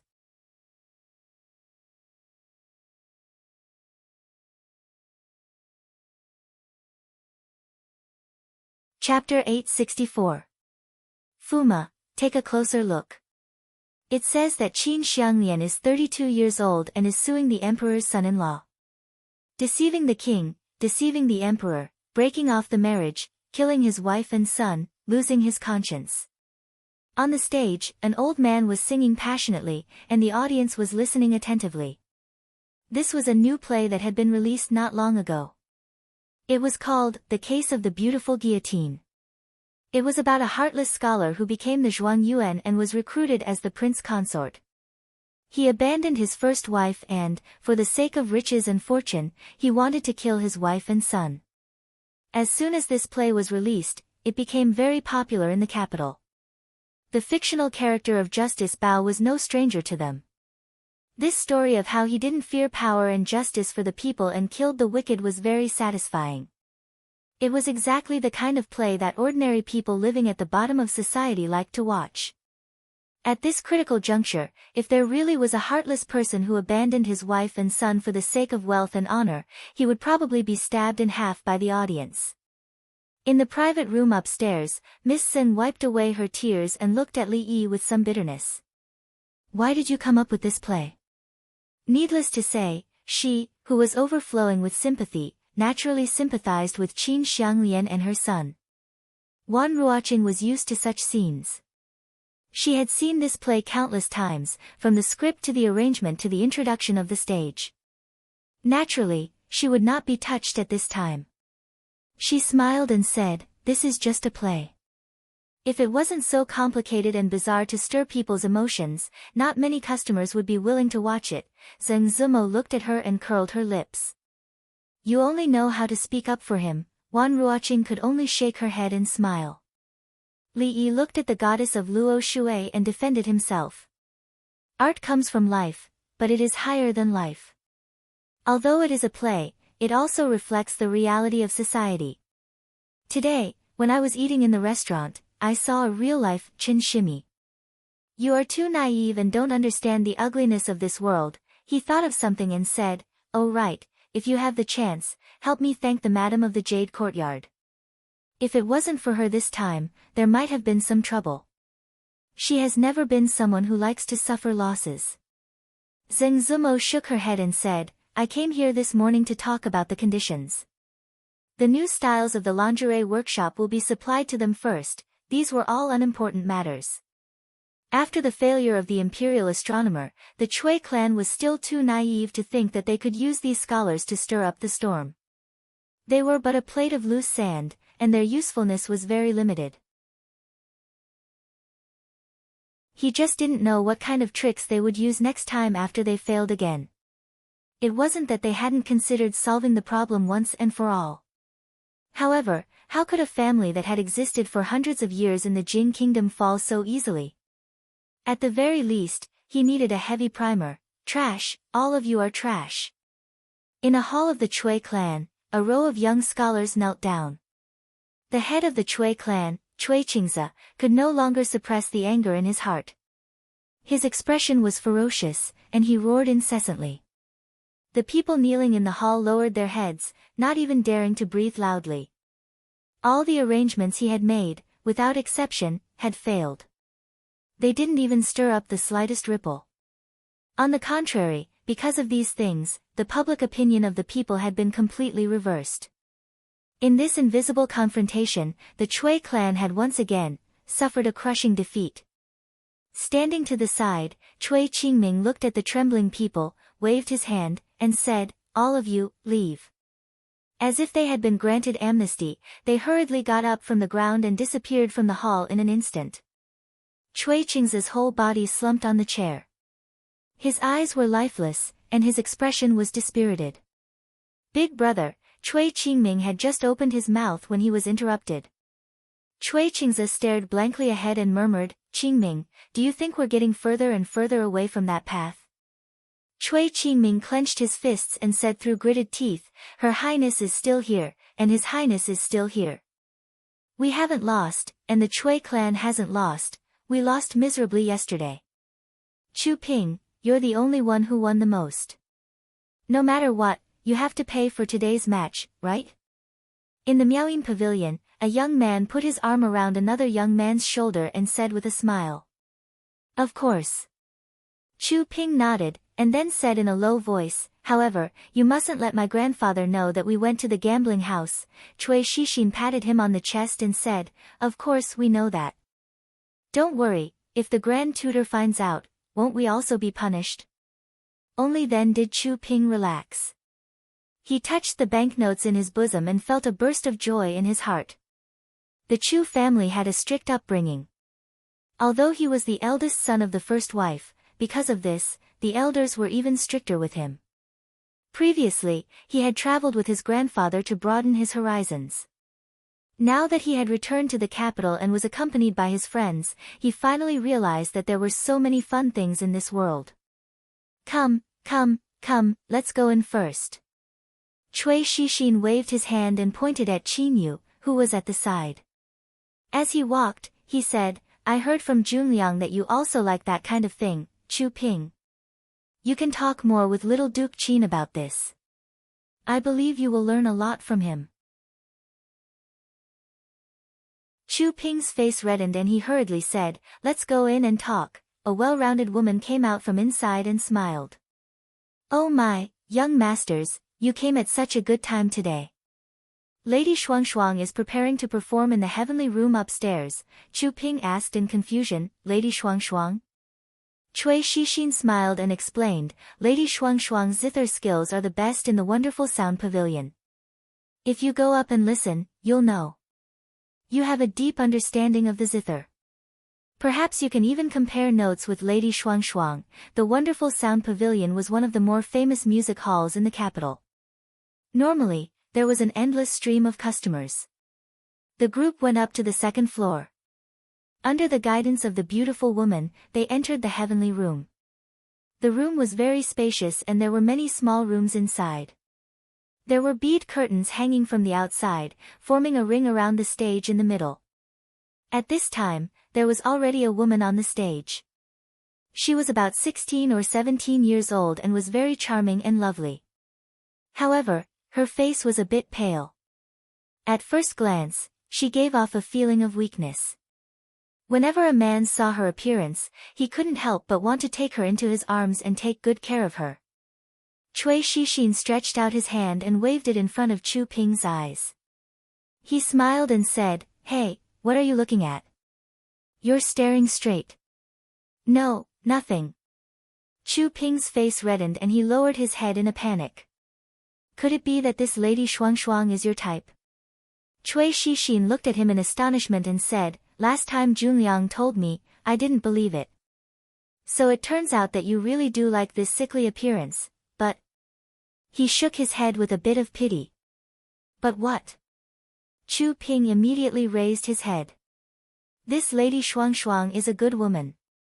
It is said that her family isn't very well off and her body is also very weak. She only occasionally plays a song here. I'm afraid you'll be disappointed this time. Cui Shixin's words contained a bit of regret that was difficult to conceal. Although the wonderful sound pavilion was a music hall, it was also a business of secret prostitution. Of course, this place was naturally of a much higher class than the brothels outside. There were also simple musicians, and this Lady Shuangshuang was one of them. His tone changed and he said again, A fair and graceful lady is a gentleman's desire. If you, Chu Ping, really like her, then boldly pursue her. With the Chu family's noble status, it is not impossible for you to obtain Lady Shuangshuang's heart. At this moment, the sound of the zither rang out. Chu Ping closed his eyes and listened attentively for a while. Then he opened his eyes and said in admiration, Lady Shuangshuang's zither skills can already be considered a master. Cui Shixin patted his shoulder and said, Don't be sad. In a moment, I'll arrange another one for you. Isn't she just the sickly type? As long as you have money, you can find anything. However, don't even think about the one who let us in just now. That's young Duke Qin's. Chu Ping looked at the beautiful woman from just now and immediately shook his head. He sighed in his heart. This young Duke Qin's preferences were truly unique.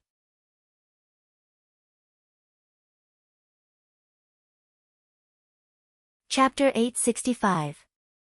Inside the heaven room, the music of the zither was pleasing to the ears. Aside from this music, there was no other noise. After all, those who could come here to listen to music were at least semi-refined people. They wouldn't do something like burning the zither and cooking the crane. Cui Shixin saw Chu Ping staring at the zither-playing woman in a daze. He smiled and whispered, "If you really like it, how about tonight?" Chu Ping repeatedly shook his head and said, "No, no, no, this absolutely cannot be done." "You must not," Cui Shixin waved his hand and said, "I was just saying." "Don't worry, how could we dare to help you do such a thing? If the Grand Tutor were to find out, it would be terrible. What kind of people are you talking about? Don't think that I don't know what kind of place your wonderful sound pavilion is." An abrupt voice suddenly sounded from one of the compartments. The beautiful woman from before was pushed out from the inside. She said with a troubled expression, "Customer, we cannot agree to your request." Slap. A middle-aged man swayed out from inside and slapped the beautiful woman's face. He scolded, "You're a whore and you still want to maintain a chastity?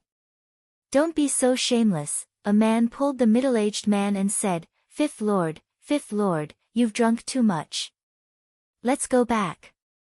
"I didn't drink too much." The middle-aged man waved his hand and pointed at the delicate woman on the stage. He said, "That Lady Shuang, come down and drink a cup of wine with Fifth Lord. Fifth Lord is in a good mood today. If you make Fifth Lord happy, you will be heavily rewarded." The woman stood up from the stage and ran to the beautiful woman's side in a panic. She helped her up and asked with concern, "Anton, are you all right?" "I'm fine." The beautiful woman covered her face, but she still smiled at the middle-aged man and said, "Guest, Shuang is truly a pure woman. If you like her, I can find another." The middle-aged man slapped her again and drunkenly said, "I'm giving you face, but you don't want it." The woman quickly pushed the beautiful woman behind her and said in panic, I'll drink with you." The middle-aged man revealed a smile and reached out to touch her small face. "That's more obedient." The woman didn't expect him to be so touchy. She subconsciously dodged and whispered, "You, please behave yourself." The middle-aged man's face instantly darkened. He slapped her face again and said angrily, "You refuse a toast only to drink a forfeit. Do you know who I am?" The young girl's body was thin and weak to begin with. After receiving such a heavy slap, she staggered and almost fell to the ground. When she raised her head, her eyes were filled with tears, and there was a trace of blood at the corner of her mouth. From the surrounding cubicles, figures started to walk out one after another. Usually, the majority of those who had such an interest were naturally young people. After a while, after listening to his companion next to him explain what had happened, he opened his eyes wide and said in disbelief, "No way, after doing such an immoral thing, he can actually act like this." Someone who knew the situation shook his head and said, "This matter caused a great stir in the capital city, even the Qin family couldn't suppress it. Later, it should be the Cui family and His Highness King of Shu who helped to suppress the matter with great difficulty. In that case, this Qin family's fifth master can be considered a pitiful person." That person showed a look of pity and said, "This is simply a great shame. He must hate the Qin family, the Cui family, and His Highness King of Shu to death. What's the use of hating him? What can he do? Among these people, who can he afford to offend?"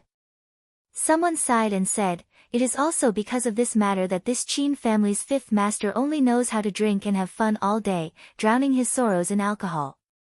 At first, he went to the brothel every day, but recently, he seems to like going to the brothel to watch the shows. After suffering such a great shame, he can still appear in front of everyone openly. He can be considered an anomaly." The one who just stood up seems to be the young master of the Chu family. As expected of someone taught by old Chu, in another room, Chu Ping asked worriedly, "Qin Yu, he treated his elders like this. Is he okay?" Cui Shixin waved his hand and said, "This is nothing. He has done things 10 times or even 100 times worse than this. You don't have to worry." He looked at Chu Ping with a smile and said, "How does it feel to be a hero saving the beauty?" Chu Ping showed an embarrassed expression. At the door, Lady Shuang, who had changed her clothes, had already lifted the curtain and slowly walked in. She bowed to the few people and said softly, "This little girl thanks the few young masters for saving me just now." Cui Shixin pushed Chu Ping, who was stunned in place, and said with a smile, "What are you waiting for? Help the lady up, put me down." In a certain alley, a middle-aged man patted the shoulder of a big man who was running wildly and said indifferently. The big man panted and said, "Fifth master, a wise man does not fight when the odds are against him. A gentleman's revenge is never too late, put me down." "Oh." The big man stopped and put down the middle-aged man he was carrying on his shoulder. The middle-aged man looked at him and asked, "Am I a joke?" The big man was startled and suddenly shook his head. "Fifth master, you must be joking. Who dares to say that you are a joke? Hit me." "Ah." The big man's eyes widened. "Hurry up, hit me." The middle-aged man looked at him and said expressionlessly, "Just like what I did to the lady just now." The big man reached out and touched the middle-aged man's forehead and said with some worry, "Fifth master, how about I take you to see a doctor? Do as I say, or I will deduct 1 month's salary." Slap. The big man swung his arm and slapped the middle-aged man's face. The middle-aged man staggered and stood up with the help of the wall. He looked at the big man with a sullen face and asked, "Did I hit you that hard just now?" "Very hard." The big man scratched his head and said with an apologetic smile, "I'm sorry, fifth master. How about we try again?"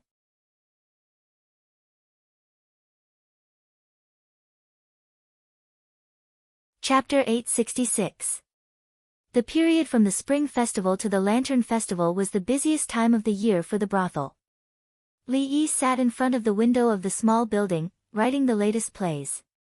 The reason why the brothel could be so popular was because of the endless wonderful stories and the essence of the culture of the Huaxia people for thousands of years in his mind.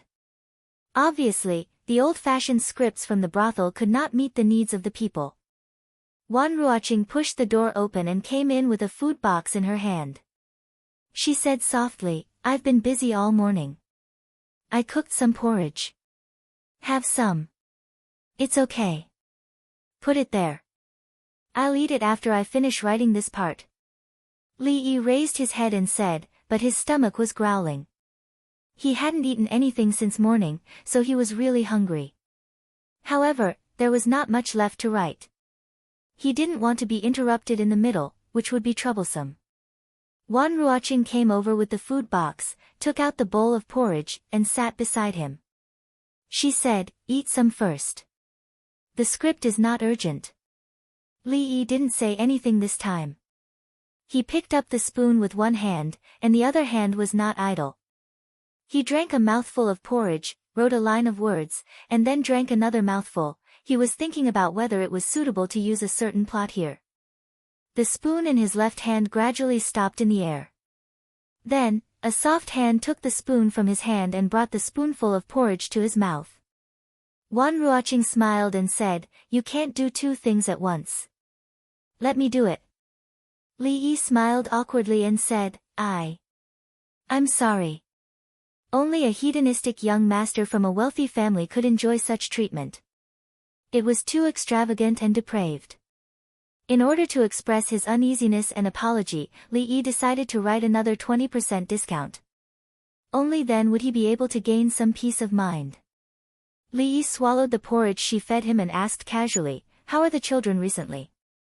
"These days, they are learning something from the old people in the brothel." Wan Ruoqing nodded and said, "It's not a good idea to keep doing cleaning work. Learn more, and you can support yourself in the future. It's up to them whether to stay in the brothel or choose other jobs." Li Yi felt that this was a good idea.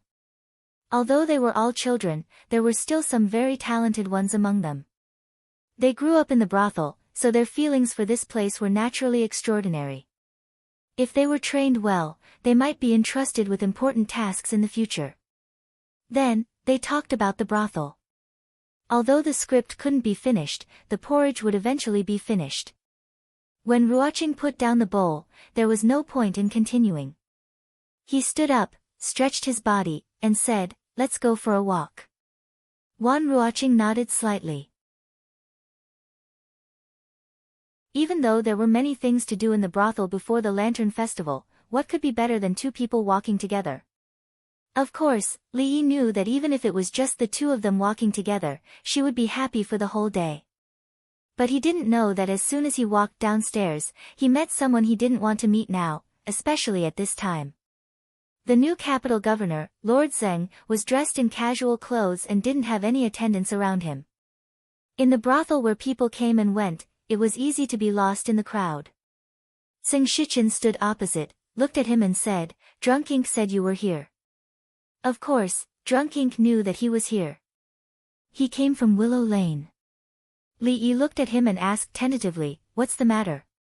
"What's the matter?" Meant that if you have something to say it quickly or leave quickly. Didn't you see that I have important things to do here? Don't you know that it's not appropriate for you to appear now? Can't you change the time? Obviously, Lord Zeng didn't understand what he meant. He said, "This is not the place to talk." Wan Ruoqing showed a slight smile on her face and said, "Lord, come in and talk." Li Yi shook his head and walked into the small building again. Zeng Shichen picked up the teacup on the table and took a sip before saying, "I've already ordered people to renovate that house. Too much time has passed, and it can't be exactly the same as it was 10 years ago, but it should be 70 to 80% similar. Drunk Ink's birthday is in April, so time is tight." Li Yi nodded and said, "A few days ago, Lu Yi found some suspicious points in the files of the Ministry of Justice. However, it was a case from 13 years ago after all. It has been a long time, and the assistant minister of the Ministry of Revenue died on the way to exile. There are many clues that are hard to verify. However, this is not a difficult matter for him. He should be able to make it in time." Zeng Shichen looked up at him and asked, "A few days ago, there were rumors about the eldest princess among the people. You should know who did it, right?" Li Yi shook his head and said, "Summoning the king of Shu back to the capital to replace the eldest princess in governing the country. Naturally, it will be whoever benefits the most. Cui Qingze, the head of the Cui family, has fallen ill." Zeng Shichen put down the teacup and said, "Now the head of the Cui family is the second son of the Cui family, Cui Qingming. This person is more difficult to deal with than Cui Qingze. He has always been ruthless and will do anything, even disregarding the consequences. You should be careful." He looked at Li Yi and said, "Don't think that the Cui family only has this little ability. This time, the crown prince has disbanded the imperial astronomer, and the Cui family's rumor campaign has also been stalled among the people. Although I don't know what you are thinking, I think you don't want the king of Shu to return to the capital and replace the eldest princess in governing the country. Not to mention other things, if Grand Tutor Chu takes the lead this time, it will not be so easy to solve this matter. Grand Tutor Chu will stand up for the Cui family." Li Yi actually had a good impression of this Grand Tutor Chu. The old man did not seem to be as pedantic as he imagined, and this time he did not stand with the Cui family to make things difficult. If it was really as Zeng Shichen said, then the matter would really become troublesome. Zeng Shichen shook his head and said, "According to the Grand Tutor's temperament, he won't." His tone changed and he said, "I'm afraid." "Afraid of what?" Zeng Shichen shook his head again and said, "I think I'm overthinking. In short, the Cui family will not let this matter go easily. You must be careful." Li Yi nodded and said, "I know." In his heart, he had never underestimated the Cui family. Some extreme measures were not to be used until the last moment.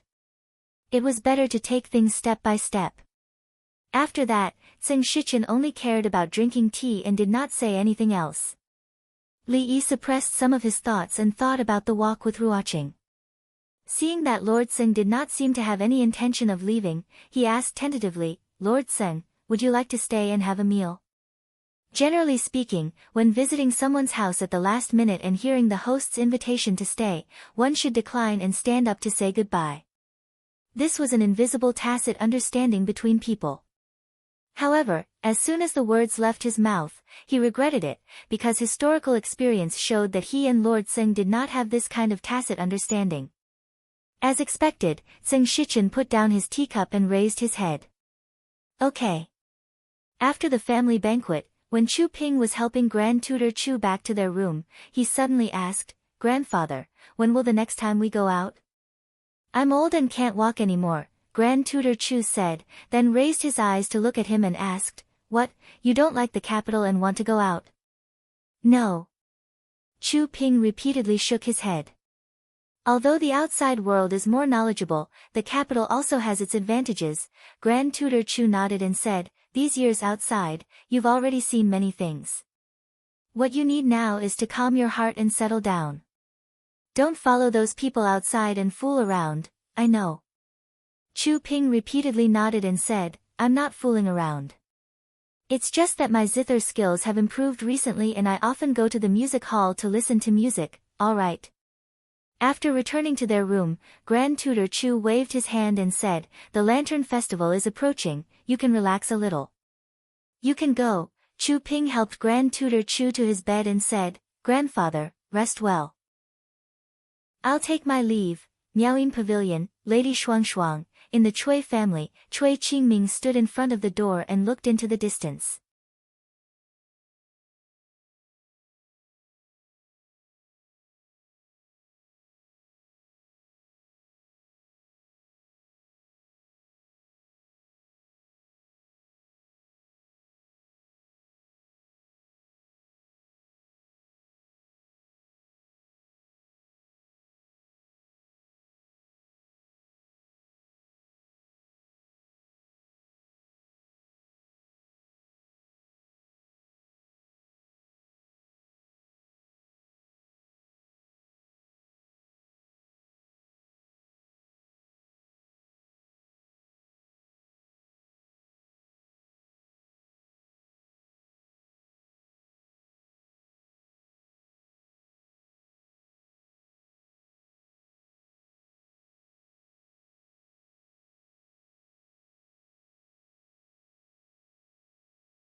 Chapter 867. "Yes, father, Chu Ping is very interested in that Lady Shuangshuang," Cui Shixin said, then shook his head and said, "However, that Lady Shuangshuang is different from those prostitutes. She has a clean background. It seems that she only has gratitude for Chu Ping and has no ambiguous intentions." "Clean background?" Cui Qingming smiled somewhat mockingly and said, I've seen many clean girls. Where did you see so many clean girls? A voice suddenly sounded from the side. Cui Qingming turned around and said in surprise, Madam, how did you? The beautiful woman's face was cold and she asked, Tell me, where did you see them? Cui Qingming hemmed and hawed, This matter, come in. The beautiful woman reached out and dragged him into the room, and the door was slammed shut. Cui Shixin stood at the door, shook his head, and retreated into the courtyard. After the time it took to drink a cup of tea, the door was pushed open again. Cui Qingming walked out of the room, straightened his clothes, and said, Today, go and meet that lady Shuangshuang in secret. In this world, there is no such thing as a girl with a clean background. As long as you promise her benefits, there will always be a condition for her to give up her innocence. A trace of doubt appeared on Cui Shixin's face. Father, you mean? Cui Qingming whispered a few words, and Cui Shixin showed a look of understanding. He nodded and said, I understand. There are 2 more days to go to the Upper Yuan dynasty. Be careful, don't overreach yourself. Cui Qingming warned him again, then walked out of the courtyard and ordered a servant standing outside, Prepare the carriage, go to the capital governor's mansion. The Upper Yuan dynasty of your Jing kingdom is really lively. Even though she had already experienced the prosperity of the capital, the scene of the Upper Yuan dynasty still made Lin Wanru marvel. The crowded streets, the lanterns that could be seen everywhere, the acrobatic performances on the streets, the fireworks that bloomed in the night sky, and the delicacies that lined both sides of the streets. She had spent several times in the capital of Qi, but what she had seen and heard back then could not be compared to what she was seeing here. If they had not seen it with their own eyes, none of the people from the Qi kingdom would have believed that the Jing kingdom, which they had always regarded as their weak neighbor, had far surpassed them in some aspects. Rui tilted her head to look at her and said with a smile, If Sister Lin likes the capital, you can stay here for a few more days. The 2 girls in front were talking while Li Yi held onto Yong Ning and the proud Loli's hands to prevent them from getting lost in the crowd. Although there were countless palace guards and experts from the Lu Alliance in the crowd, he still had to be prepared. He didn't bring the little fellow out today, so he didn't sleep for the whole day. According to his usual practice, he would sleep until tomorrow morning. Passing by a tanghulu stall, Li Yi bought a few skewers of assorted tanghulu, gave one each to Xiao Huan, Yong Ning, and proud Lolita, turned his head to look at Mississippi Lu, asked, Want one? Childish. Mississippi Lu glanced at him, expressed her disdain, and picked a bunch of grapes. There were not many opportunities for a family to come out together like this, especially when it was such a lively occasion. It only happened 3 or 4 times a year. Just as he told them to be careful when eating the candied hawthorn and not to hurt themselves, an extremely rough voice came from behind. Get out of the way, get out of the way. The capital Yamen is arresting a criminal of the imperial court. Get out of the way, all of you get out of the way. Several constables in Yamen uniform rushed over from behind. Their movements were extremely rough, and many people were pushed down or pushed down by them, but they could only curse their bad luck and didn't dare to show it. A man who looked like a constable was pressed down on his shoulder before he could push Li Yi. The constable frowned and scolded, Bastard, your eyes are on your buttocks. Can't you see that the constables are handling a case? Get out of the way. Can you bear the responsibility if you make a mistake? As soon as he finished speaking, he felt something hard pressed against his waist. Are your dog eyes blind? Then, a soft and feminine voice reached his ears. For them, working for the Yamen, no matter if it was a man's or a woman's voice, they had nothing to fear. But this kind of voice that was neither male nor female was the most terrifying.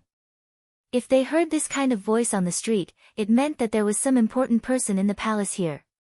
And no matter who it was in the palace, it was not someone they, including their prefectural magistrate, could afford to offend. The constable shivered and immediately said, Forgive me, forgive me. We are only following the imperial edict to arrest a criminal of the imperial court. We didn't mean to alarm. The person in the dark did not speak again.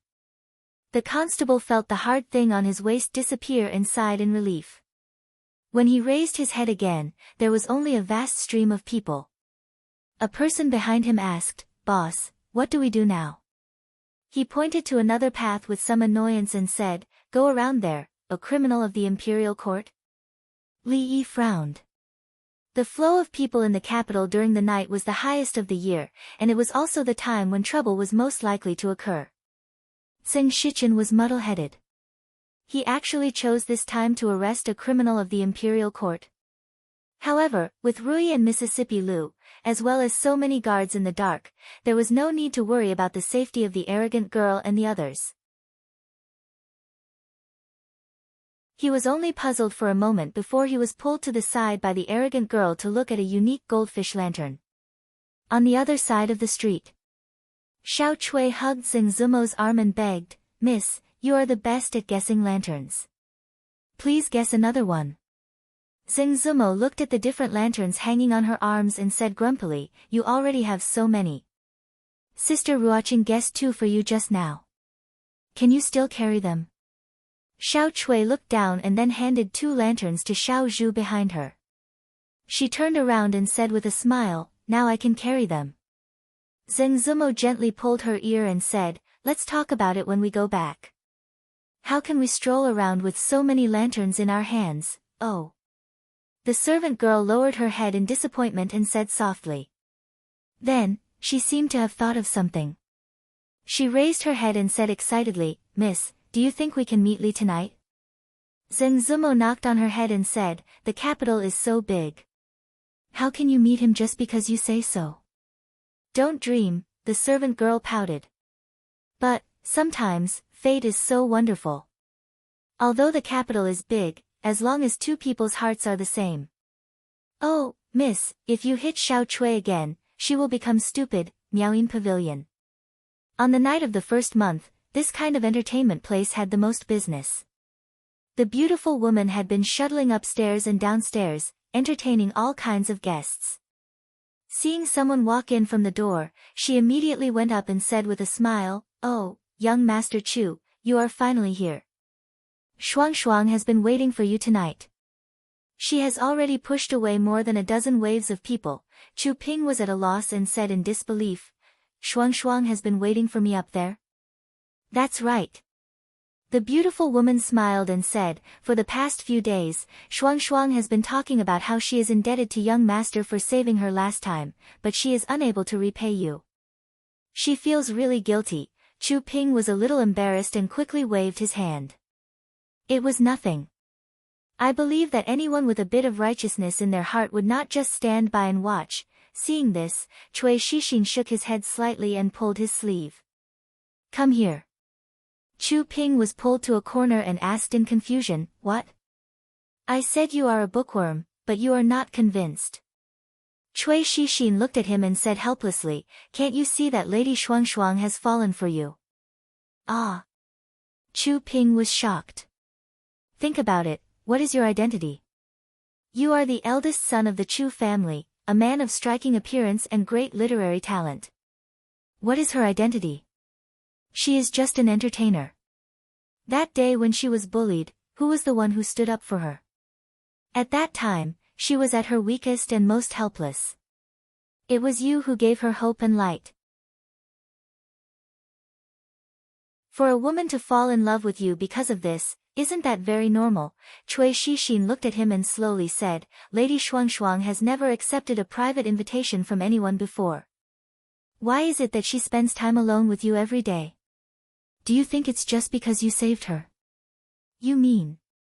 Chu Ping looked at him in a daze and muttered, "Lady Shuang Shuang, she likes me." Cui Shixin patted his shoulder and said, "Hurry up and go up. Don't let Lady Shuang Shuang wait for too long." "Brother, I can only help you this much." Chu Ping stood there in a daze for a long time before a happy expression gradually appeared on his face. He looked at Cui Shixin and said gratefully, "Thank you for your advice, Cui Shixin. I will go up now." Seeing Chu Ping quickly walk up the stairs, Cui Shixin found a seat in the hall and sat down. He picked up a cup of green tea and gently swirled it. The corners of his mouth curled up as he softly murmured, "That lady's body seems a bit weak. With Chu Ping's hobbies. I wonder if she can bear it." Somewhere on the street, a few bailiffs were sitting in front of a tea stall. One of them looked towards the wonderful sound pavilion. After a long time, he turned his head and asked, "Boss, it's about time, right?" The leading bailiff said in a low voice, "Wait a little longer, it's not time yet."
Chapter 868.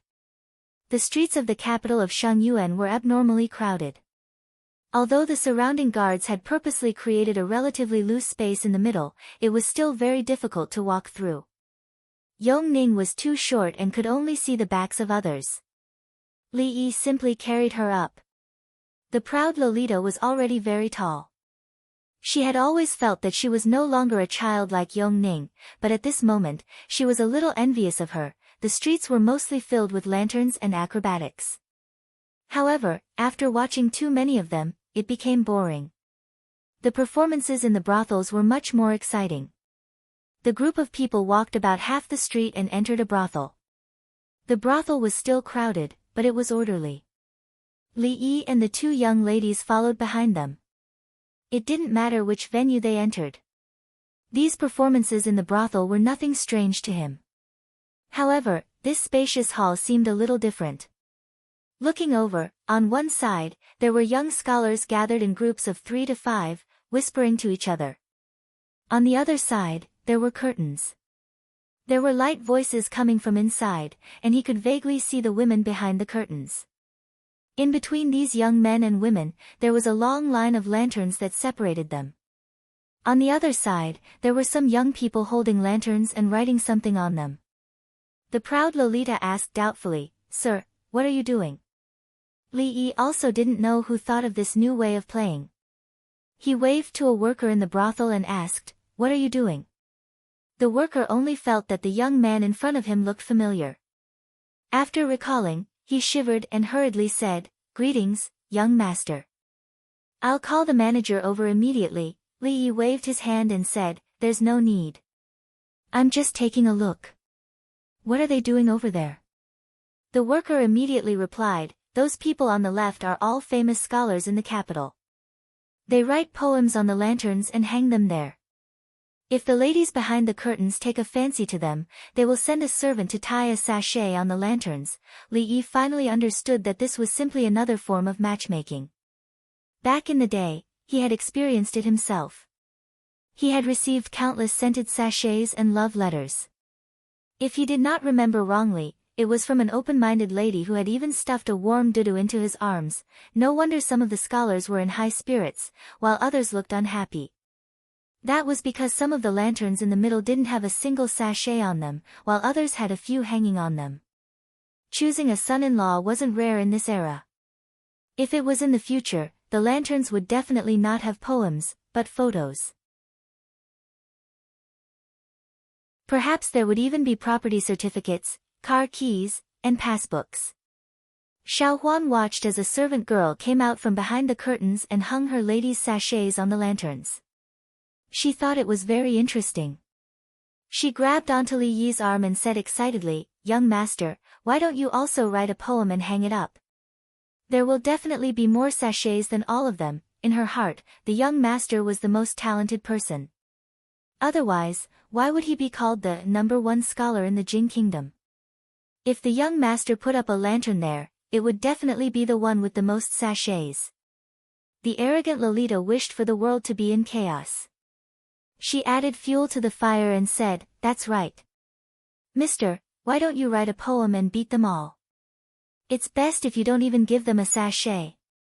The two of them seemed to want to see such a scene. Their expressions were somewhat excited.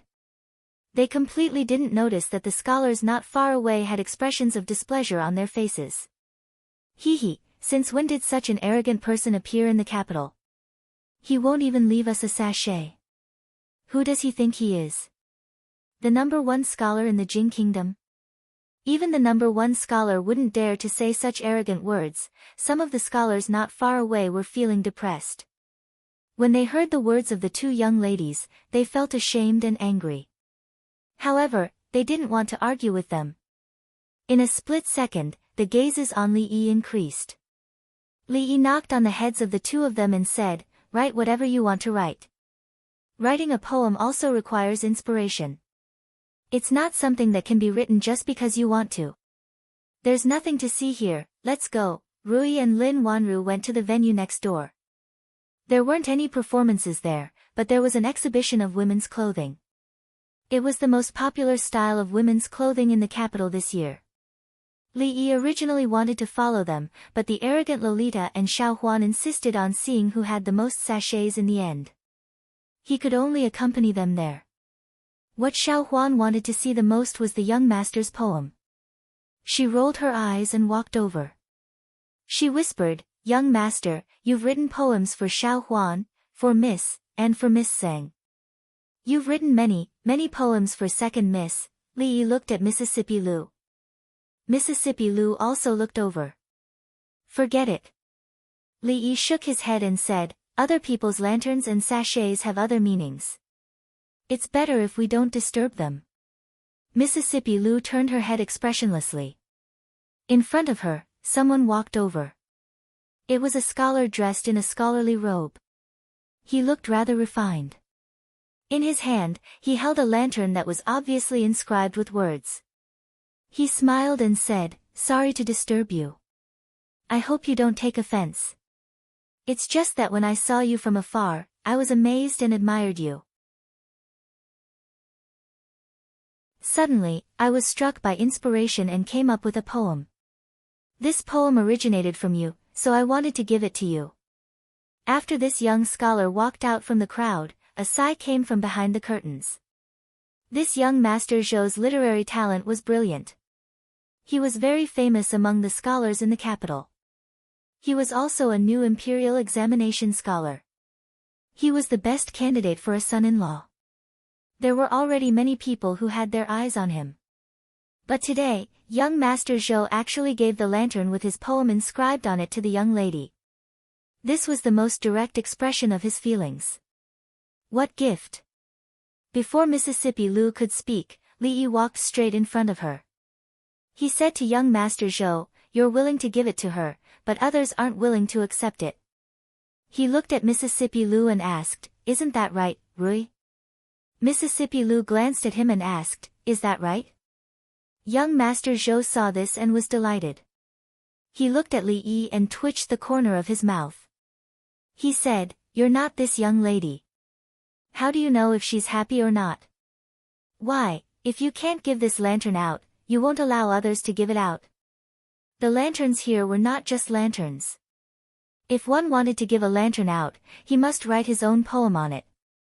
The scene of Li Yi's refusal made this young Master Zhou feel that this person was just not talented and could not write a suitable poem. Of course, if he really tried to look impressive at his own cost and randomly wrote a poem, then what awaited him would be even greater humiliation. Li Yi glanced at him indifferently. He had seen too many such clumsy provocations. He looked at Mississippi Lu and said, Xiao Huan is right. I haven't given you any poem. If I give it to you now, we don't need his. Xiao Huan had already taken her favorite lantern with a smile. The proud Lolita grabbed a pen from the other side of the table. If you want to give it or not, who cares, Mississippi Lu said in disdain. Her eyes looked at him. Li Yi held the lantern with one hand and wrote on the blank space with the other. He quickly put down the pen and held the lantern with both hands. He passed it to Mississippi Lu and said, Rui, this is for you. Young Master Zhou wanted to stretch his head out to look but was pressed back by Li Yi. At this moment, a manager from the brothel walked over and asked carefully, Young Master, do you want to hang this lantern over? No need. Li Yi waved his hand. He looked at them and said, There's nothing interesting here. Let's go. Let's hang it. Mississippi Lu looked down and suddenly passed the lantern in her hand over. Although she was literate, she didn't know anything about poetry. However, she also wanted to see if the poem he gave her was good or not. Was it good to give to someone else?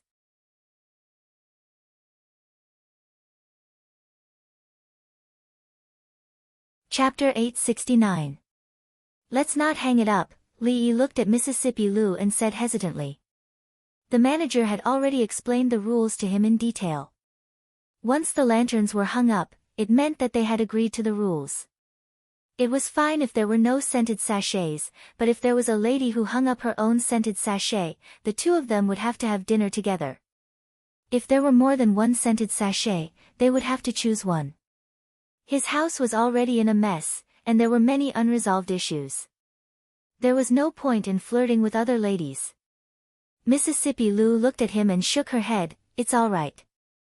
I have nothing better to do, so I'll just take a look. Before young Master Zhou could see what was written on the lantern, the manager of the brothel had already hung it up. He waved his hand to summon another waiter and handed over the lantern in his hand, saying, Hang this up as well. Then, he looked at Li Yi. It was obvious that he wanted to compete with Li Yi. Someone copied the poems on the two lanterns and sent them to the curtains. As for the candidates, according to the rules, their poems would not be revealed before the final result was revealed. What a mystery. I want to see how many scented sachets he can get. Even though I don't like Zhou, but he's just a nobody. He's overestimating himself. Every poem was recorded and sent into the curtains. Those who had yet to receive a scented sachet had already lost their chance. Those who had already received scented sachets, no matter how many of them there were, would not be embarrassed tonight. They were all waiting to watch the show. Of course, compared to this arrogant person who popped in halfway, they were still biased towards young Master Zhou from the bottom of their hearts. With the curtains blocking their view, they could only see the gist of it. However, they noticed that after the two poems were sent into the curtains, there was a commotion inside. Someone turned to look at young Master Zhou and clasped his hands, saying, Looks like Brother Zhou really got a good piece of work today, it was just luck. Young Master Zhou was confident in his poems, but he still replied humbly. His actions allowed the crowd to understand that the man's surname Zhou was truly going to shine brightly today. Very quickly, someone walked out from behind the curtains. It was a maid with a bun on her head. That's from the Su family. Someone recognized him at a glance. Another person said with a smile, Miss Su has admired Brother Zhou for a long time. I'm afraid she's waiting for you to hang up her lamp today, that is because Miss Su thinks highly of me.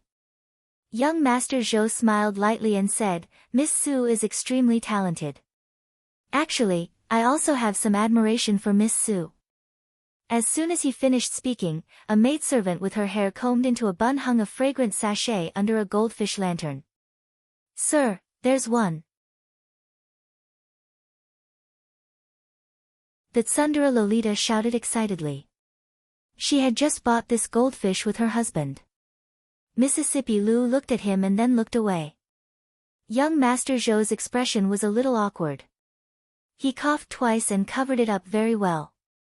He said, it seems that I have underestimated the people of the world. Someone comforted him, sigh, Brother Zhou, don't be discouraged. It's only one. Didn't Miss Su also fall in love with you? Look, isn't that girl from the Su family coming out? Miss Su is talented and beautiful.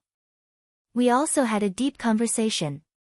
Young Master Zhou looked at the maidservant in emerald green clothes hanging the fragrant sachet under the goldfish and murmured, deep conversation, too. The Tsundere Lolita and Xiao Huan hugged each other and shouted.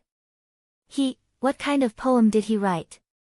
Someone was stunned for a moment before revealing an extremely curious expression on his face. That, Brother Zhou, perhaps, these 2 times were just accidents. Someone stared at the curtain and said, look, another person came out. She walked to the side. She didn't choose that goldfish. That's strange, why isn't she holding the fragrant sachet in her hands? Everyone's eyes widened as they watched a maidservant walk out from the curtain empty-handed. She walked past that goldfish, walked past young Master Zhou's lantern and came to the front of a lotus lantern. It's Brother Fong. Congratulations, Brother Fong. Although this lotus lantern had been displayed long ago, it was a little strange to hang the fragrant sachet only now. However, as long as it wasn't that weird goldfish, it was fine. Everyone cupped their hands towards a young man in the crowd. That young man smiled and cupped his hands in return. Thank you for letting me win. After a round of congratulations, they saw that the maiden walked to the front of the lotus lantern and took down the fragrant sachet under the lantern. Then, she took 2 steps back and hung the fragrant sachet under the goldfish again. This works too. How can this be? That young man with the surname Fong's expression froze. Looking at the lotus lantern that once again became empty, his expression gradually became sluggish. As for that young Master Zhou, he stood on the spot in a daze. The expression on his face was already indescribable. More and more people walked out from behind the curtain. Very quickly, the area below the goldfish was filled with fragrant sachets. Although not everyone hung the fragrant sachet under the goldfish, compared to the surrounding people, there was no need to compare. Those maidservants were afraid that they would fall behind. They huddled and shoved each other. The situation was starting to get out of control. It was to the extent that even the curtain had been lifted a little, and countless gazes were focused in a certain direction. At the same time, whispers could be heard from behind the curtain. It's that young master. That young master is even more handsome than young Master Zhou. His poetry is also well written. Why haven't I seen it before? I wonder who he will choose today. Li Yi only glanced in a certain direction and felt as though he was standing naked outside. When Mississippi Lu looked over, Li Yi said innocently, I already said that I'm not pretending this time, but you just wouldn't listen. As he spoke, he grabbed the excited Tsundere Lolita and Yong Ning and quickly walked out. Seeing him leave as though he was escaping, Mississippi Lu looked at the crowd not far away and a smile appeared on her lips. It seemed like he really wasn't being perfunctory. More than 10 scholars surrounded an old man and urged, Duke Song, what kind of poem did he write? Can you please evaluate it? The area around the lantern was completely surrounded. The only piece of paper with the poem was in the hands of this old man. The old man who was addressed as Duke Song stroked his beard and looked at the piece of paper in his hands. After looking at it for a long time, he mumbled, I can't evaluate it. If I do, it would be superfluous. He looked outside the door and sighed. He is indeed the #1 scholar of the Jing Kingdom.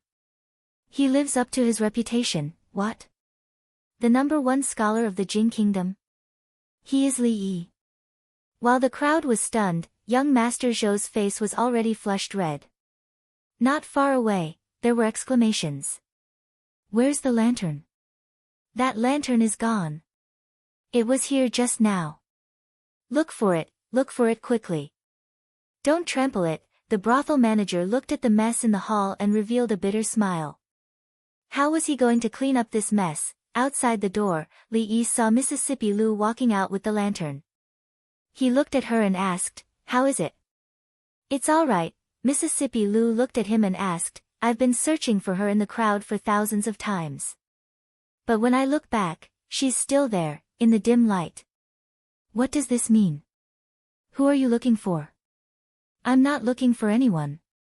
Li Yi shook his head and pointed at the flickering lights in front of him. He said, I wrote it blindly. Look, the lights are waning like a dream. The person you like walks out from the flickering lights, and the two of them stare at each other in a daze. What a beautiful scene. Mississippi Lu's gaze followed the direction of his finger. A few figures walked out from the dim light. Xiao Chui looked at the familiar figure in front of her. After a moment of shock, she waved her arms excitedly and shouted, Li, we're here.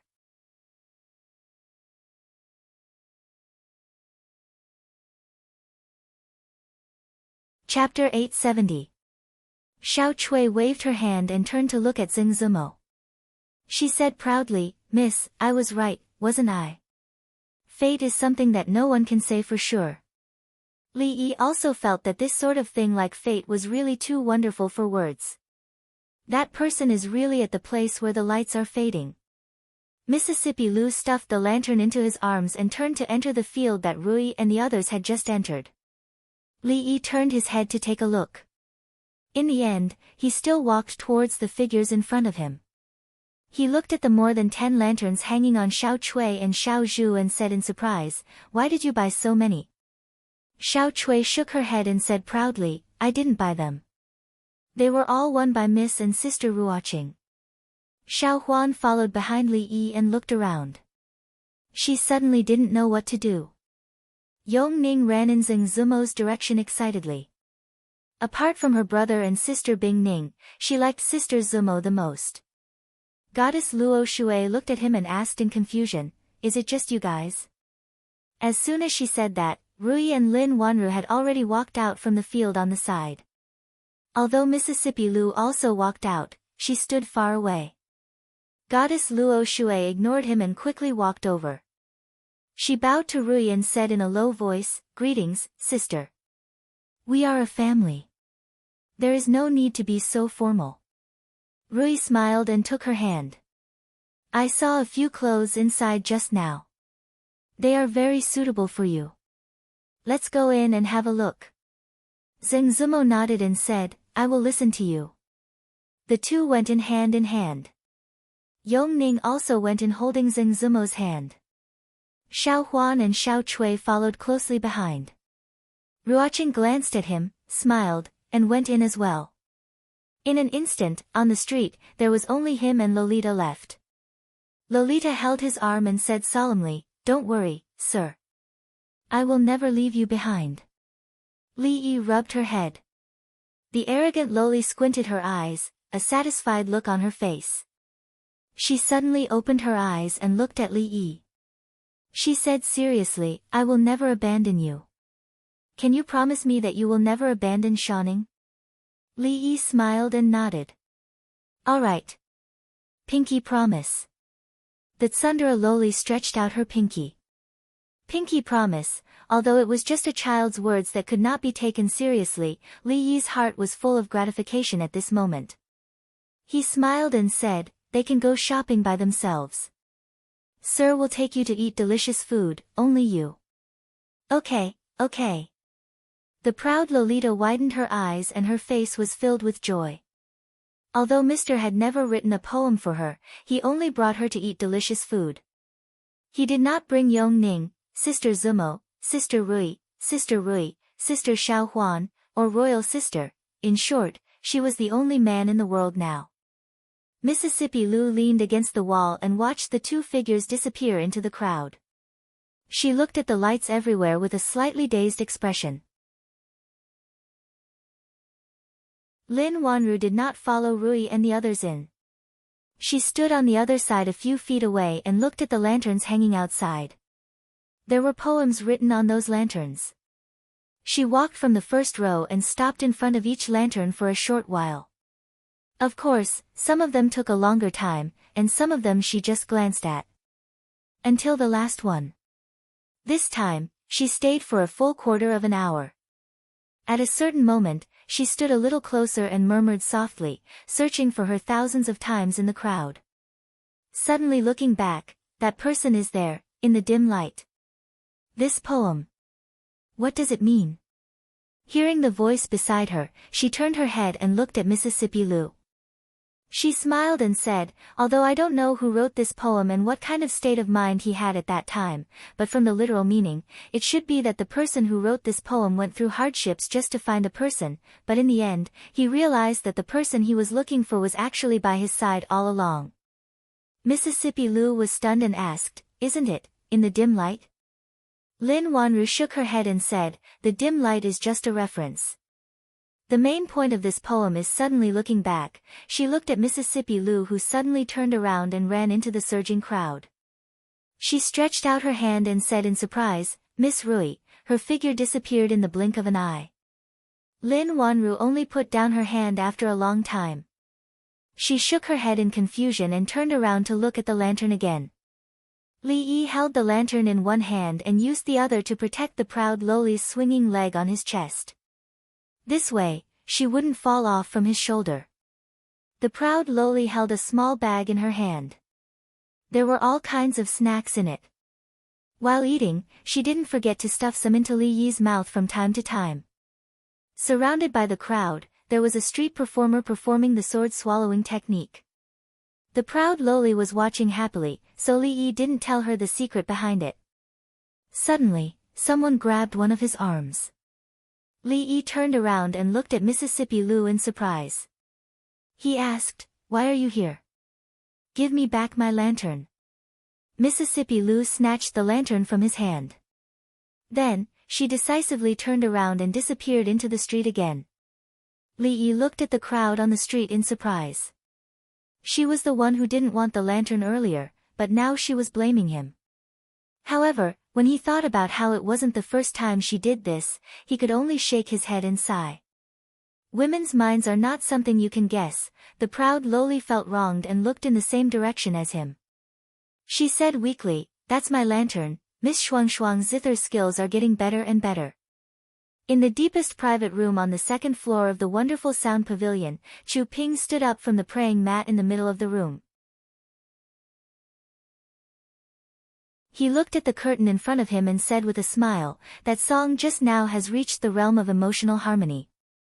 It can stir up the emotions in the depths of one's heart. To be honest, I've only heard this kind of zither music from an old friend of Grandpa's. According to Grandpa, that person is already standing at the peak of the path of music. Miss Shuangshuang is still so young. It's truly unbelievable." Behind the curtain, the young girl's hands were still on the zither. Perhaps it was because she had used up too much energy, but her face was pale and her forehead was covered in sweat. She didn't wipe away the sweat. Her eyes stared blankly in front of her and didn't reply. After a long time, she said, "Young Master Chu, come in." "Ah, come in." Chu Ping was slightly startled. Normally, even if he stayed in the same room with Miss Shuangshuang, there would always be a curtain between them. This was the first time Miss Shuangshuang invited him in. A thought suddenly flashed through his mind. Could it be that Cui Shixin was right? He tidied up his clothes and said, "Then I'll come in." Chu Ping slowly walked over and gently lifted the curtain. The young girl was sitting with her back facing him. In front of her was a zither. Miss Shuangshuang, he had just opened his mouth to speak when the young girl stood up. The clothes that were as thin as a cicada's wings slowly fell off her body, revealing her naked body. Chu Ping looked at her in a daze. "Aunt Shuangshuang, you," the young girl slowly turned around and faced him.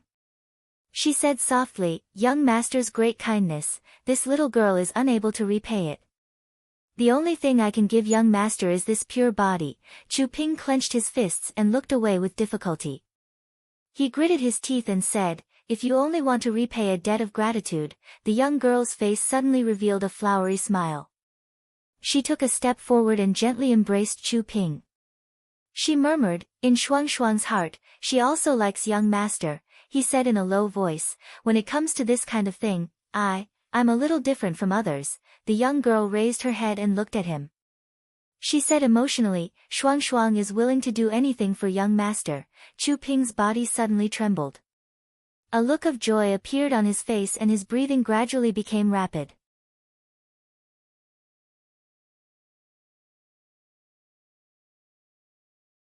Chapter 871.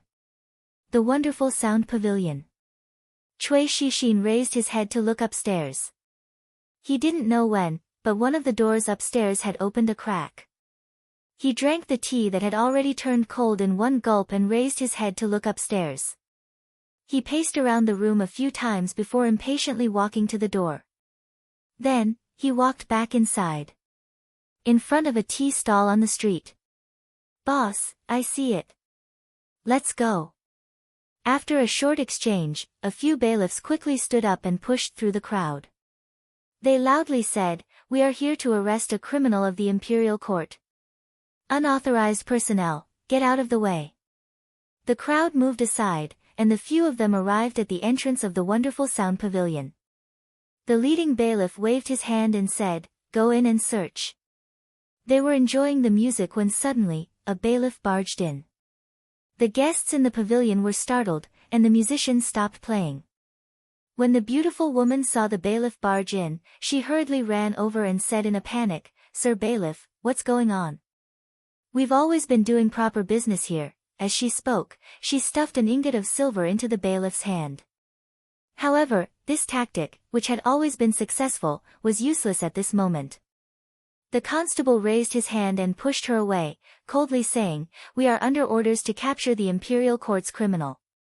Someone told us that the criminal is being sheltered here.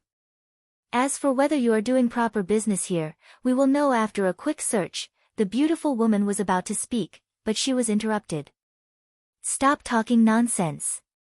The leading bailiff glanced at her and said to the people behind him, "Search." The guests in the main hall were terrified and wanted to leave, but the main door was already blocked by the bailiffs.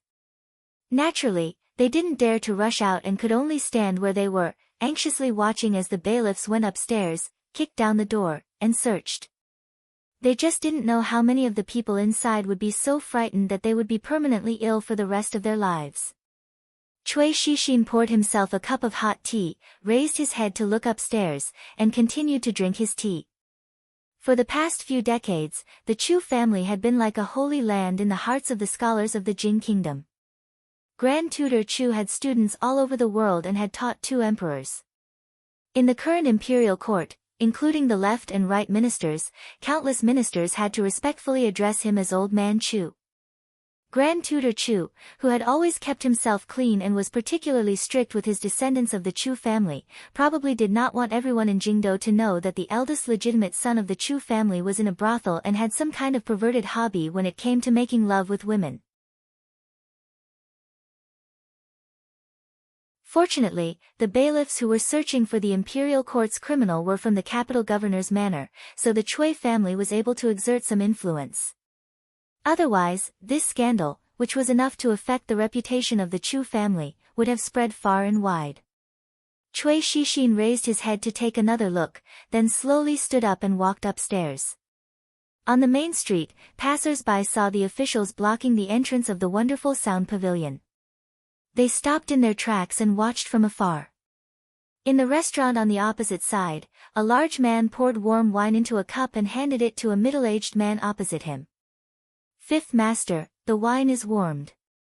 The middle-aged man raised his wine cup.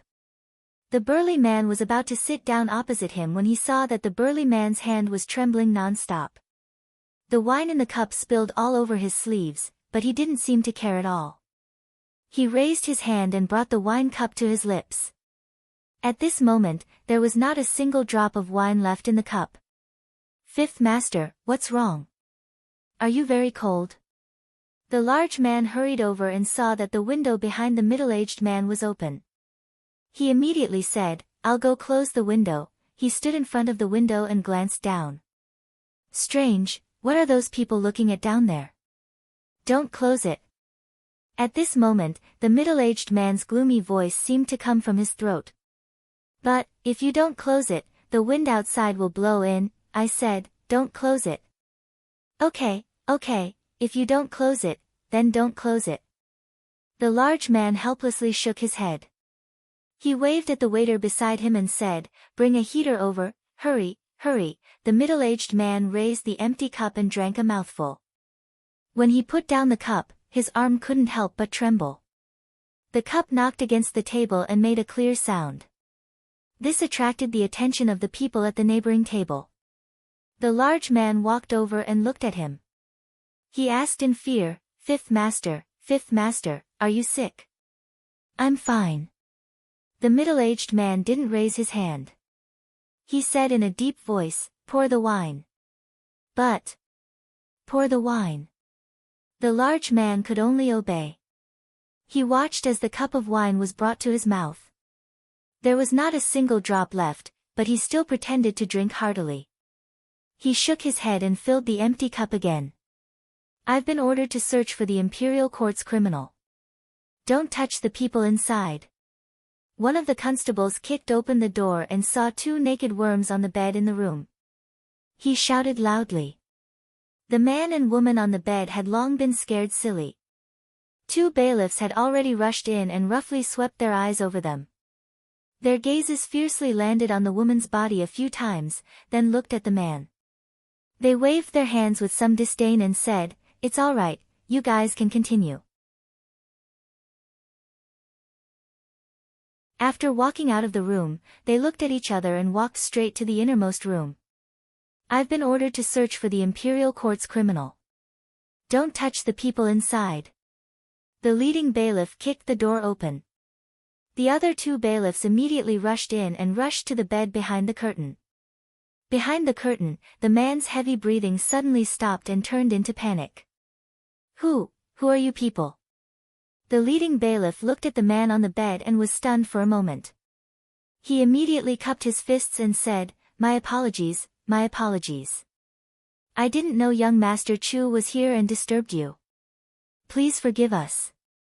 We will leave immediately. Immediately, he looked at the bed. Chu Ping's hand was still on the woman's neck.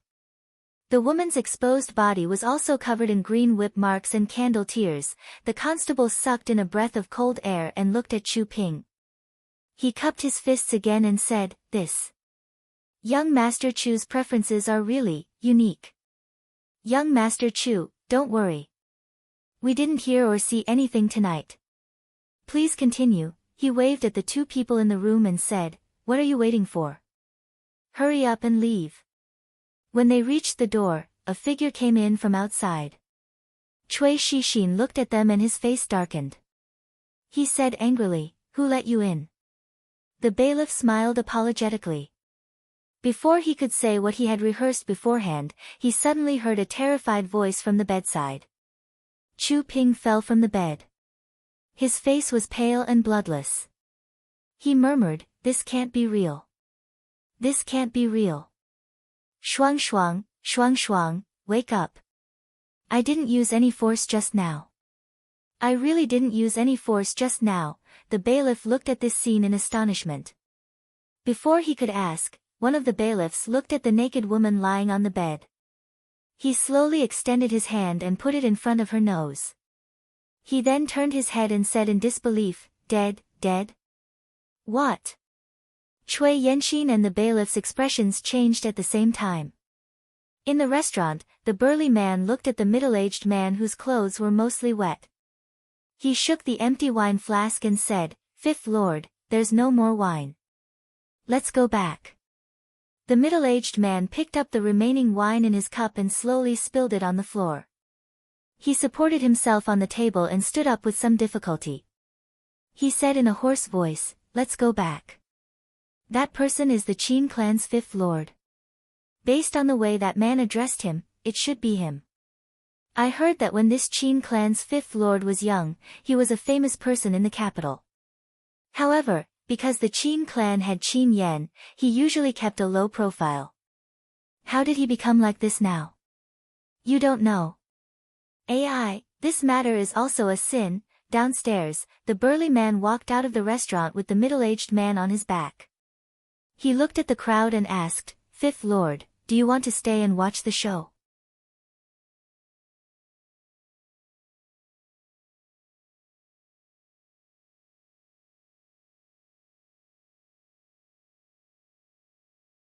Cui Shixin looked at him and said anxiously, Father, what should we do now? If they were only acting in secret, a few lives were nothing to them. However, The problem was that today's matter was specially arranged by them. Those bailiffs had caused such a huge commotion, it was impossible for them to easily cover it up. What about the capital governor's residence? Cui Shixin immediately said, I haven't sent anyone to inform them yet. Send someone to tell Lord Seng to slow down his actions. What about you, father? Get someone to prepare a carriage. I want to go to the Chu family immediately. In the Chu family, a middle-aged man looked at Cui Qingming and said, Brother Cui, why have you come to the Chu family so late at night? Father is already asleep. If there's anything, we can talk about it tomorrow. Cui Qingming took a deep breath and said, Brother Chu, time is of the essence. I don't have time to explain to you now. If there's any delay, nephew Chu Ping will probably be in big trouble. Upon hearing his son's name, the middle-aged man immediately asked, What big trouble? Cui Qingming said in a low voice, It concerns nephew Chu Ping's life, and even more so, the Chu family's reputation. The middle-aged man's expression changed drastically. He immediately said, Brother Cui, please sit here for a moment. I'll immediately invite father over. Cui Qingming didn't sit for long before he saw Grand Tutor Chu draped in a thick cloak and supported by someone. He hurriedly got up and said respectfully, Greetings, Lord Grand Tutor. The old man waved his hand and asked, Just what happened? Speak. Cui Qingming hesitated for a moment, then said, Tonight, Xian and nephew Chu Ping went to the Fine Sound Pavilion to listen to music. A woman in the pavilion revealed her feelings to Chu Ping. It's hard for young people to be a little impatient.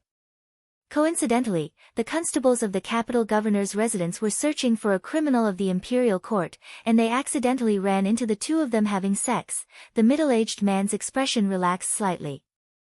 If it was just this, it wouldn't be too serious.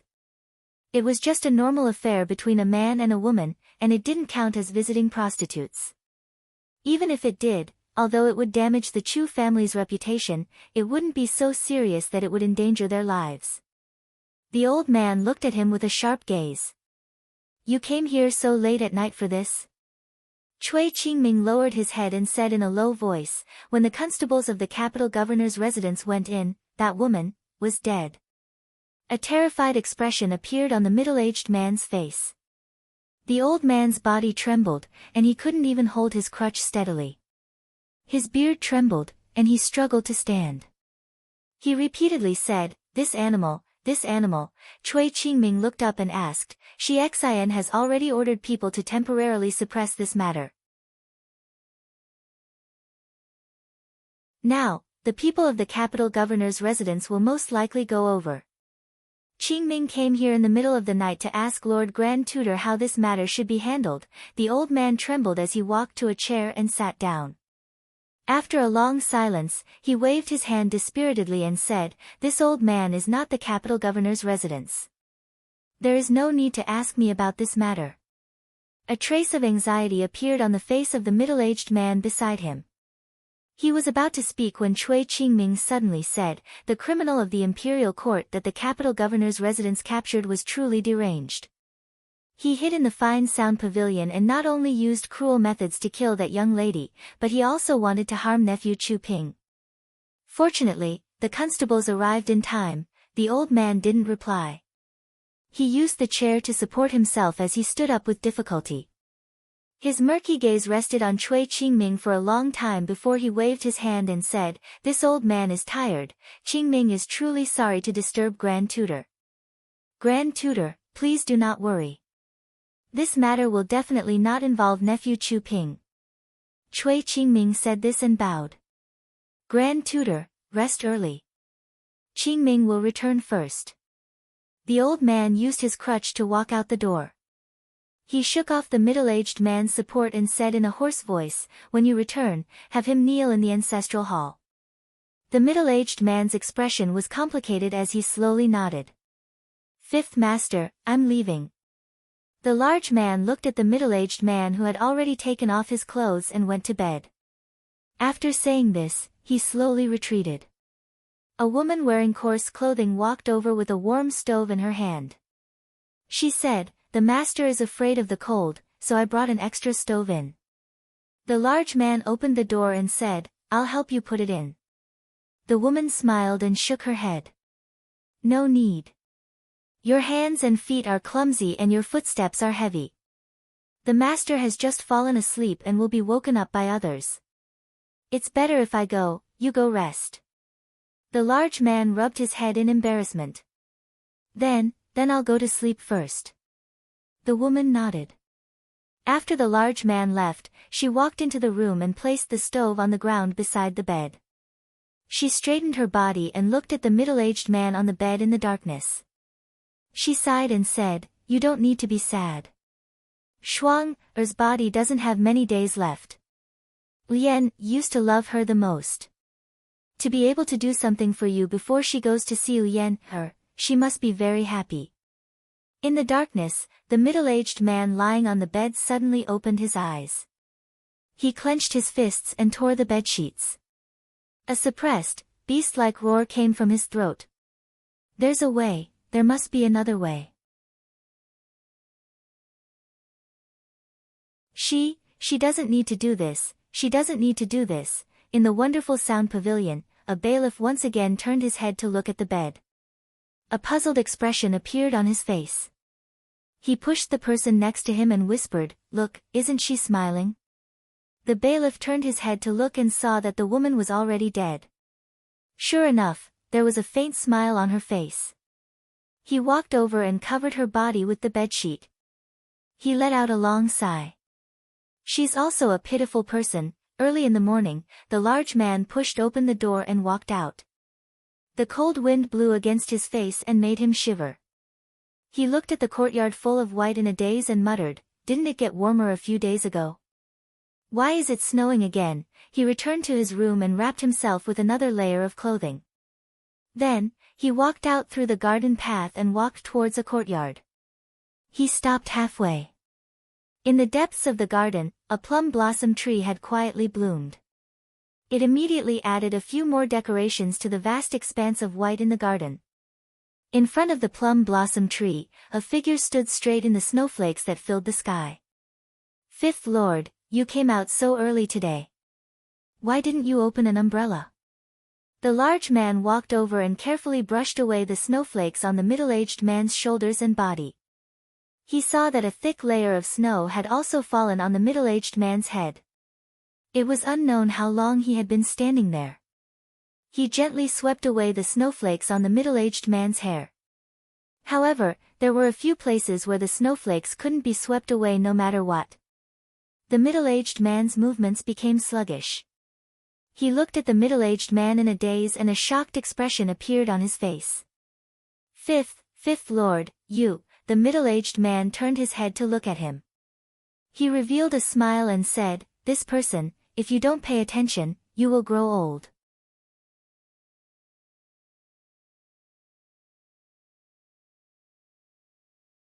Chapter 873. Li Yi was woken up by the cold in the morning. Since a few days before the Lantern Festival, the weather had gradually turned warm. Even the quilt on his bed had been changed to a thin one. However, he couldn't stand the cold in the middle of the night. He curled up his body and didn't sleep well. He slept in a daze until dawn. Of course, the reason why he woke up was because the proud Lolita ran in and put her cold little hand into the quilt. He didn't know what she had just done, but her little hand was like an ice cube. After a shiver, he was no longer sleepy. Sir, get up. The sun is shining on your butt. The proud Lolita was wearing a thick cotton-padded coat. She rolled around the bed like a bear. Li Yi wanted to sleep a little longer in the quilt, so he had to get up. He put on his coat and asked casually, Why are you here so early today? Don't you need to pay your respects to your father? The proud Lolita lay on the bed and shook her legs. She said with a sad face, Father is sick. The imperial doctor said that father needs to rest well these days. I came over after seeing him outside. These days, the old emperor's illness had become more and more serious. Li Yi was a little worried. He only hoped that the winter would pass quickly and that the worst situation would not happen now. Hearing the noise and laughter coming from outside, he wondered, what's going on outside? The proud Lolita curled her lips and said, they are having a snowball fight. Sister Xiaohuan is already 17 years old, but she is still so childish. I have long stopped playing that kind of game. Li Yi was stunned and asked, it's snowing? The proud Lolita nodded and said, it started last night. It's very, very heavy. Sir, hurry up and get up. Let's go outside and make a snowman. Make the biggest one and make it bigger than theirs. The sudden heavy snow fell silently. Compared to previous years, there was not much snow this winter. However, it still snowed after the Upper Lantern Festival. This was something that had never happened in recent years. Of course, the night of the Upper Lantern Festival did not only have heavy snow, but also poetry. Searching for her thousands of times in the crowd. But when I look back, that person is standing in the dim light. This poem only took half a night to spread among the circle of scholars in the capital. The #1 scholar of the Jing Kingdom, whose poems had not been circulated for a long time, was so extravagant. This once again cemented his position in the hearts of those who loved poetry. This was not the only incident that caused a stir in the capital last night. There was a vicious court criminal who, while hiding from the bailiffs, hid in a music hall in the capital. After being discovered, in his anger and humiliation, he killed a musician in the music hall and escaped through the window. Now, his wanted poster had been posted all over the streets and alleys of the capital, as well as all the city gates. Furthermore, because that scoundrel had almost injured the young master of the Chu family, the capital governor's manor had already strictly ordered the Yamen in the capital region to investigate the whereabouts of that criminal and offered a large reward. This made it so that if the people of Jingdo saw an unidentified outsider outside, they would all secretly pay more attention. The capital Yamen. After an old man washed his hands in a copper basin, he respectfully said, Sir, we have already investigated. This woman died because she suffocated. The 2 strangulation marks on her neck are the cause of her death. Sing Shichen's face darkened. Has the identity of this woman been investigated? A bailiff came forward and said, Sir, we have already asked the people in the wonderful sound pavilion. That woman was a musician in the pavilion and had a bit of fame. She did not go to the wonderful sound pavilion every day. As for the situation of her family, we are still not clear. We have already sent more people to investigate. The old man hesitated for a moment and then opened his mouth. Sir, according to my examination, this woman was actually already infected with a serious illness and did not have much time left. Even if this did not happen, I'm afraid she would not live for more than half a year. Sing Shichen sighed and said, even if she was already beyond cure and did not have much time left, half a year is still 180 days, 2,160 hours, this is still a case of murder. Someone finally stood up behind Sing Shichen. Cui Qingming looked at the few people in the hall and said, you may leave first. When the coroner and the bailiffs heard this, they immediately bowed and retreated. Cui Qingming looked at Sing Shichen and said slowly, this matter involves the Chu family. The royal tutor has already tacitly agreed to it, so there is no need to complicate matters. Furthermore, that woman does not have much time left. Sertsing should know what to do, right? Of course I know the severity of the matter. Sing Shichen waved his hand. I will order people to quickly search for that criminal. Don't worry. Cui Qingming smiled. Then I can rest assured. Sing Shichen looked at him and asked, are you sure that this matter alone will make the Chu family wholeheartedly help us? Don't worry, the royal tutor is a smart man. If this matter is exposed, the Chu family's reputation will suffer a severe blow. The royal tutor may not care about himself or Chu Ping, but he will definitely not ignore the reputation that the Chu family has painstakingly built up bit by bit. Cui Qingming smiled again. If that's the case, that woman's death is not completely useless. His Highness, the King of Shu, is still more important. Sing Shichen nodded and clenched his fists tightly in his sleeves. He looked at him calmly and said, since that's the case, leave the matters here to me. I believe in Sertseng. Cui Qingming cupped his hands at him and said, I have to personally give a reply to the Chu family. I will take my leave first. Take care. After sending off Cui Qingming, Chen Chong, who had been drinking tea to the side, stood up and said, if this is all we have, we won't be able to touch the Chu family. Sing Shichen shook his head. It's not that we can't touch them, but that the time is not right. The time is not right? Chen Chong was taken aback. Then he looked at him and narrowed his eyes. Do you know what you will do when the time comes? You must give up something to gain. Sing Shichen looked at him and slowly said, if you want to obtain something, you must first give up something. Be ****, you be ****. My Chu family has been of noble character and unquestionable integrity for generations. How did we produce a be **** like you? Chu Ping knelt on the ground. In front of him were the memorial tablets of the Chu family's ancestors. Grand Tutor Chu raised the cane in his hand and struck it repeatedly on his back. The clothes on his back were already in tatters, and his back was a bloody mess. Grand Tutor Chu's breathing was ragged. A middle-aged man hurriedly patted him on the back and said, Father, father, don't be agitated. Grand Tutor Chu shook off his hand and looked at him. He said angrily, you taught your son well. His son had always been traveling with his father, and he had never taught him anything. Although the middle-aged man felt wronged, he did not dare to say anything. Chu Ping knelt there and wailed, it's all my fault. I've disgraced the Chu family's ancestors. Grandfather, just beat me to death. Beat you to death? What's the use of beating you to death? Will that woman come back to life if I beat you to death? Although the old man said this, the cane that he had raised did not come down again. He panted slightly and glanced at Chu Ping. A trace of loneliness appeared on his face. As he turned to leave, he said, let the ancestors of the Chu family watch. Let him kneel here for 3 days. Chu Ping lay on the ground, his body trembling. He loudly said, thank you, grandfather, thank you, grandfather.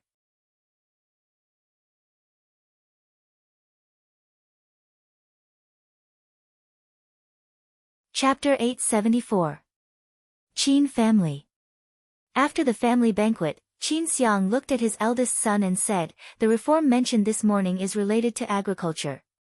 If you are not careful, it will shake the foundation of the country. You must be very careful with every step you take. You must not be careless. Qin Yan immediately nodded. Father, don't worry. I will be extra careful. However, since it is a reform, you don't need to be too conservative. Don't be too careful, Qin Yan respectfully said, I understand. After the conversation, Qin Xiang stood up and walked out of the room. Halfway through, he realized that he had left a dossier he had read before the meal on the chair. He turned back, and when he stepped through the door again, he was slightly startled. There was only one person left in the hall. That person was a bit thin. He stood up from the corner of the banquet table and placed the leftovers in front of him. Before he sat down, he saw Qin Xiang standing at the door. Father, he looked at Qin Xiang and was surprised. Seeing him looking at him, he looked down and smiled. There is still a lot of food left. If I don't eat, it will be a waste. Qin Xiang looked at his youngest son and was startled. There were strands of white hair on his head. When he smiled, there were wrinkles on his face. He was the youngest of the 5 Qin brothers, but he looked much older than his eldest brother. The old man realized that he had not paid attention to his son for a long time. Those dishes are already cold. If you're not full, just ask the kitchen to make another serving. Qin Xiang brought the file over. When he walked out, he paused and said, don't eat too much at night. Rest early and be careful of your body. Qin he nodded. Father. Qin Xiang heard the voice and turned around. Qin he looked at him and said with a smile, the court is in turmoil. Although father is in a high position, you still have to be careful. Qin Xiang frowned and said, recently, the court has been unprecedentedly stable. How can there be turmoil? Don't believe the rumors outside. Qin, he listened respectfully. After he finished, he nodded and said, "Thank you, father, for the reminder." "I understand." Qin Xiang took another deep look at him, then turned around and left. Fifth young master Qin looked at the leftover soup in front of him. The clear soup reflected his image. He stroked a strand of white hair on his head and stared at the soup in a daze. On the night of the Lantern Festival, it snowed all night. Although the snowfall gradually subsided, it still did not clear up. It was still early in the morning. On the streets of the capital, other than a few shops that had their doors half closed, most of the shops that faced the streets were tightly shut. A woman with her hair wrapped up and wearing only a thin shirt stood in front of a small building and knocked for a long time. When a beautiful woman inside opened the door, she rubbed her face that was red from the cold and smiled. "My sister is a musician in this building. She came to perform on the day of the Lantern Festival and hasn't been back for 2 days. Can I trouble you to call her? She's not in good health and has to take medicine every day." The beautiful woman rubbed her sleepy eyes and yawned. She asked in a muffled voice, "What's your sister's name?" The woman smiled and said, "Her name is Shuang Shuang." "Sir, what are they doing?" The proud Lolita lifted the curtain of the carriage window and saw a group of people gathered at the foot of the city wall. She turned her head and asked Li Yi. "They're probably looking at the court's criminal." As the carriage drove over, Li Yi also heard the discussion of some people on the street. It seemed that yesterday, a criminal wanted by the court committed a murder case in the capital. Using the chaos of the Upper Yuan dynasty, he successfully escaped. This made the higher-ups very angry. They did not hesitate to issue a large warrant for his arrest. The bounty was even more generous. They paid a great price to capture this person and bring him to justice. The capital was under the feet of the emperor, and the criminal was a criminal wanted by the court. Coincidentally, it was the Lantern Festival. It was no wonder that the higher-ups had such a big reaction. However, with the warrant being issued, unless the criminal had the ability to change his appearance, it would not be easy for him to escape near the capital. It must be known that around Jingdo, there was a group of madmen who wanted to farm points to raise their ranking. How could they let go of such a good opportunity? In principle, for a criminal wanted by the court with great fanfare to appear in Jingdo and commit another crime was an inconceivable thing. However, there was always an oversight. At this moment, the matter of the criminal was not important to him. The old emperor's health was more important. This snow had come suddenly, and the old emperor's illness had also worsened suddenly. From the beginning, Li Yi knew that there was no possibility of his illness recovering. Sometimes, it was all about luck. Even though he had already let go of court affairs and focused on recuperating, no one knew when bad luck would arrive. Li Yi's mood was a bit depressed. Some things could be solved perfectly, and some things could not. Faced with this matter, even he felt a deep sense of helplessness from the bottom of his heart. The carriage suddenly came to a stop. The proud Lolita lost her balance and fell on top of him.